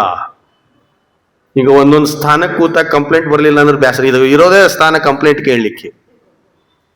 ರಾಮ್ ಅಂದ, ಲಕ್ಷ್ಮಣ ಒಂದ್ ಕೆಲಸ ಮಾಡು, ಯಾರು ಕಂಪ್ಲೇಂಟ್ ಹೇಳುವಲ್ರು, ಒಂದೊಂದು ಊರಿಗೆ ಈ ಪೋಸ್ಟ್ ಬಾಕ್ಸ್ ಕಟ್ತಾರಲ್ಲ, ಹಂಗ ಪೋಸ್ಟ್ ಬಾಕ್ಸ್ ತರ ಒಂದು ಬಾಕ್ಸ್ ಕಟ್ಟಿ ಬಾ, ಅದಕ್ಕೆ ಕಂಪ್ಲೇಂಟ್ ಬಾಕ್ಸ್ ಅಂತ ಬರೀಯಲ್ಲಿ ಅಂದಿದ್ನಂತ. ಯಾರಿಗಾರ ಹೇಳಲಿಕ್ಕೆ ಮುಜುಗುರ ಆದ್ರೆ ಅದ್ರಾಗ ಬರೆದು ಹಾಕ್ರಿ ಅಂದಿದ್ನಂತ ರಾಮ. ಲಕ್ಷ್ಮಣ ಹೋಗಿ ಅದನ್ನ ಡಬ್ಬಿ ಡಬ್ಬಿ ಡಬ್ಬಿ ಹಾಕಿಸಿ ಬಂದಿದ್ದ. 1 ತಿಂಗಳಾತ, 2 ತಿಂಗಳ, ಕಂಪ್ಲೇಂಟೇ ಇಲ್ಲ.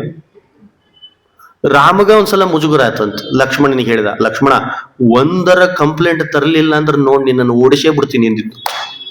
ತಲೆ ಬಿಸಿ ಆಯ್ತು ಇವ್ ಲಕ್ಷ್ಮಣನ್, ಇದೇನ್ಪ ಇದು, ಸರಿ ಏನ್ ಮಾಡ್ಲಿ ಅಂದ ಲಕ್ಷ್ಮಣ. ಒಂದ್ ಕೆಲಸ ಮಾಡು, ಕಂಪ್ಲೇಂಟ್ ಬಾಕ್ಸ್ ತಳಗ ಅಲ್ಲಿ ಎಲ್ರ ಅಡ್ಕೊಂಡು ಕೂತ್ಕೋ, ಅದ್ರ ಸುತ್ತಲ ಸುಳಿದ್ರೆ ಸಾಕು ಹೇಳ್ಕೊಂಡ್ ಬಂದ್ಬಿಡು ಅಂದಿದ್ನಂತ ರಾಮ.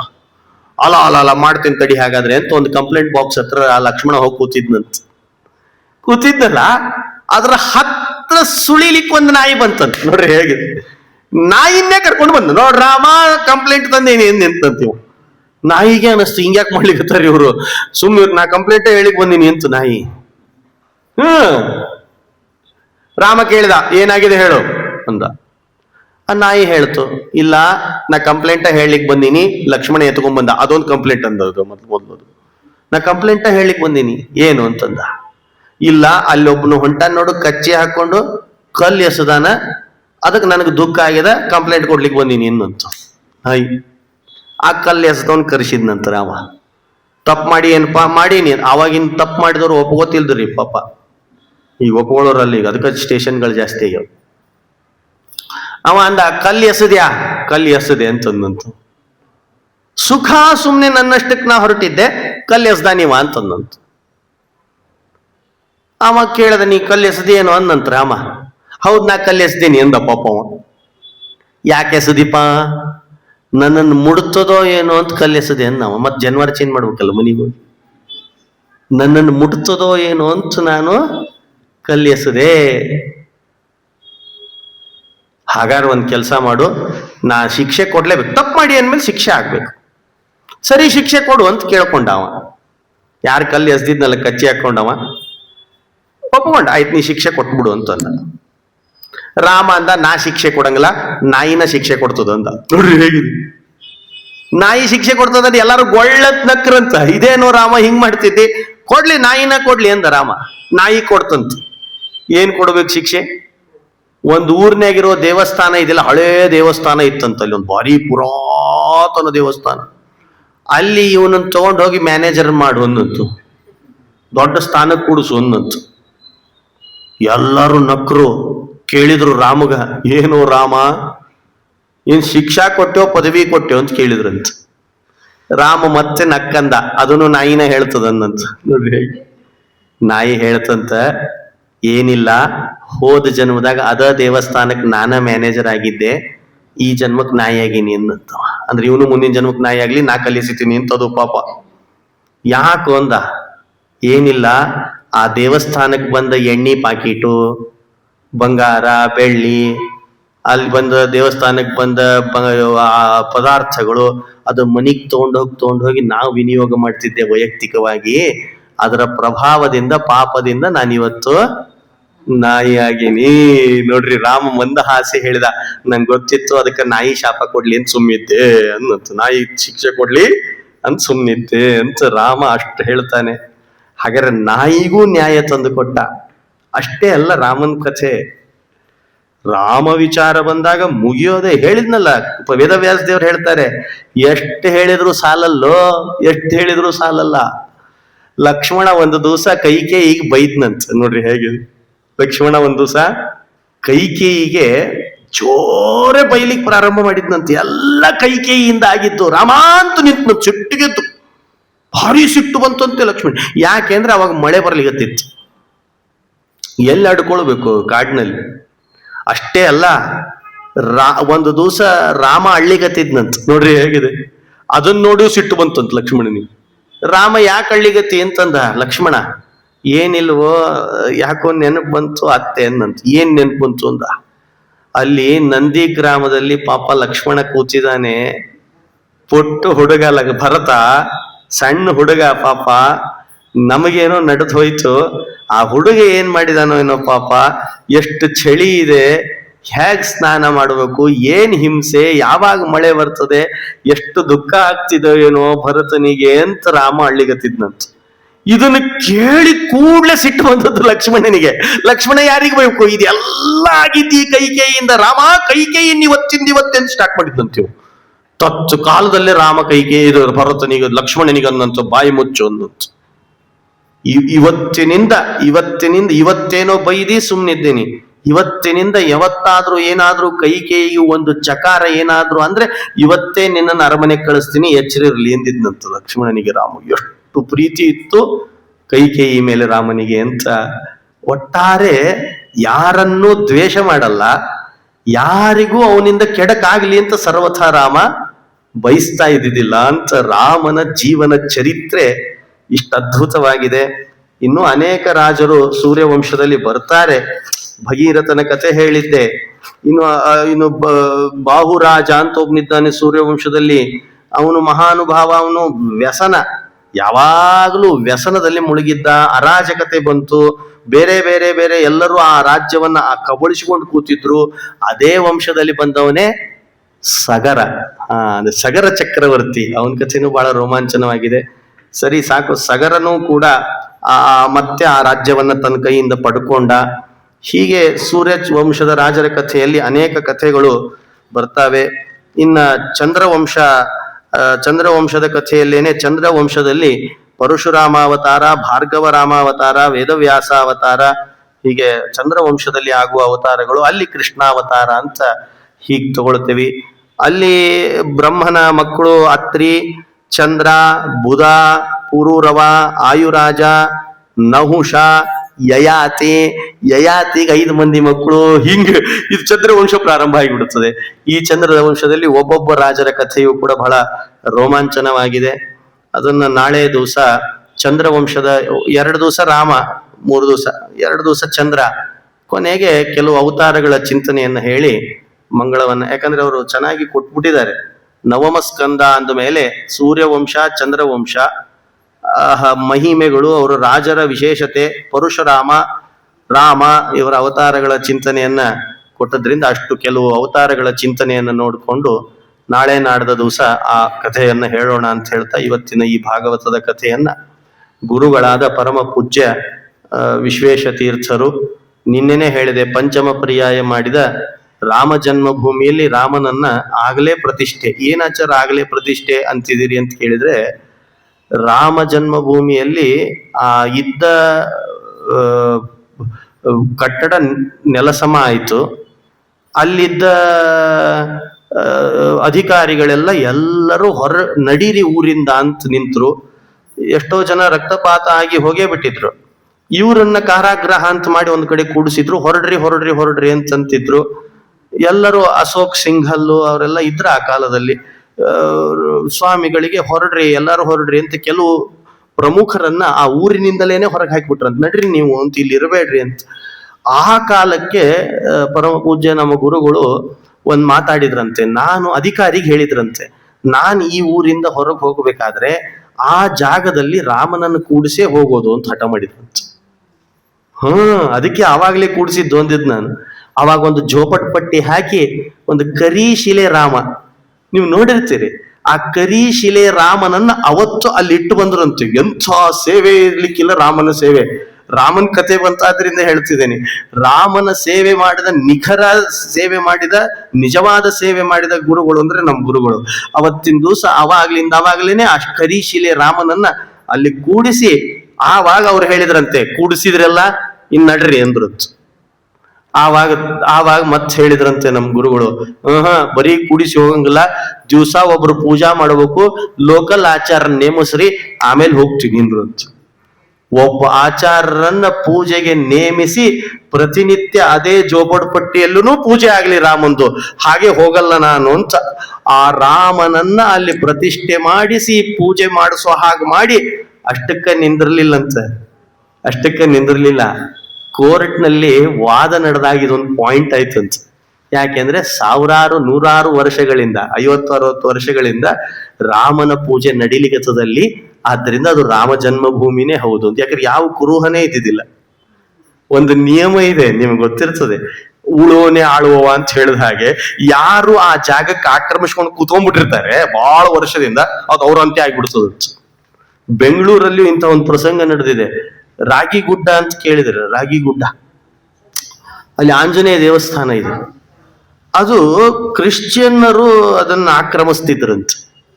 ಆ ಗುಡ್ಡನೆ ರಾತ್ರಿ ಗುರುಗಳು ಸಂಘದ ಜನರೆಲ್ಲ ಕರೆಸಿ ಅಖಂಡ ರಾಮ ಭಜನೆ, ಹನುಮಂತನ ಭಜನೆ ಅಂತ ವಾರಗಟ್ಲೆ ಮಾಡಿಸಿದ್ರಂತ. ಏನ್ ಕೆಲಸ ಇಲ್ಲ, ಏನಲ್ಲಿ ಹೋಗೋದು ಬೆಳಗ್ಗೆಯಿಂದ ರಾತ್ರಿಯಿಂದ ಬೆಳಗ್ಗೆ ತನಕ ಭಜನೆ ಮಾಡೋದು.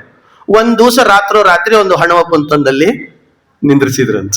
ಇದು ಹನುಮಂತನ ಬೆಟ್ಟ, ಇದು ಕ್ರಿಶ್ಚಿಯನರ ಬೆಟ್ಟ ಅಲ್ಲ ಅಂತ ಅವತ್ತು ಆ ಕೋರ್ಟ್ ನಿರ್ಮಾಣ. ಇವತ್ತಿಗೂ ಆ ಪತ್ರಗಳು ಅಲ್ಲಿ ಬೆಂಗಳೂರಲ್ಲಿವೆ. ಆದ್ರಿಂದ ಅಂಥವರು ನಮ್ಮ ಗುರುಗಳು. ಅದಕ್ಕೆ ಅವಾಗ ಗುರುಗಳ ಸ್ಮರಣೆ, ಈ ತರ ರಾಮ ಸ್ಮರಣೆ, ಗುರು ಸ್ಮರಣೆ ಮಾಡ್ತಿದ್ದೇವೆ.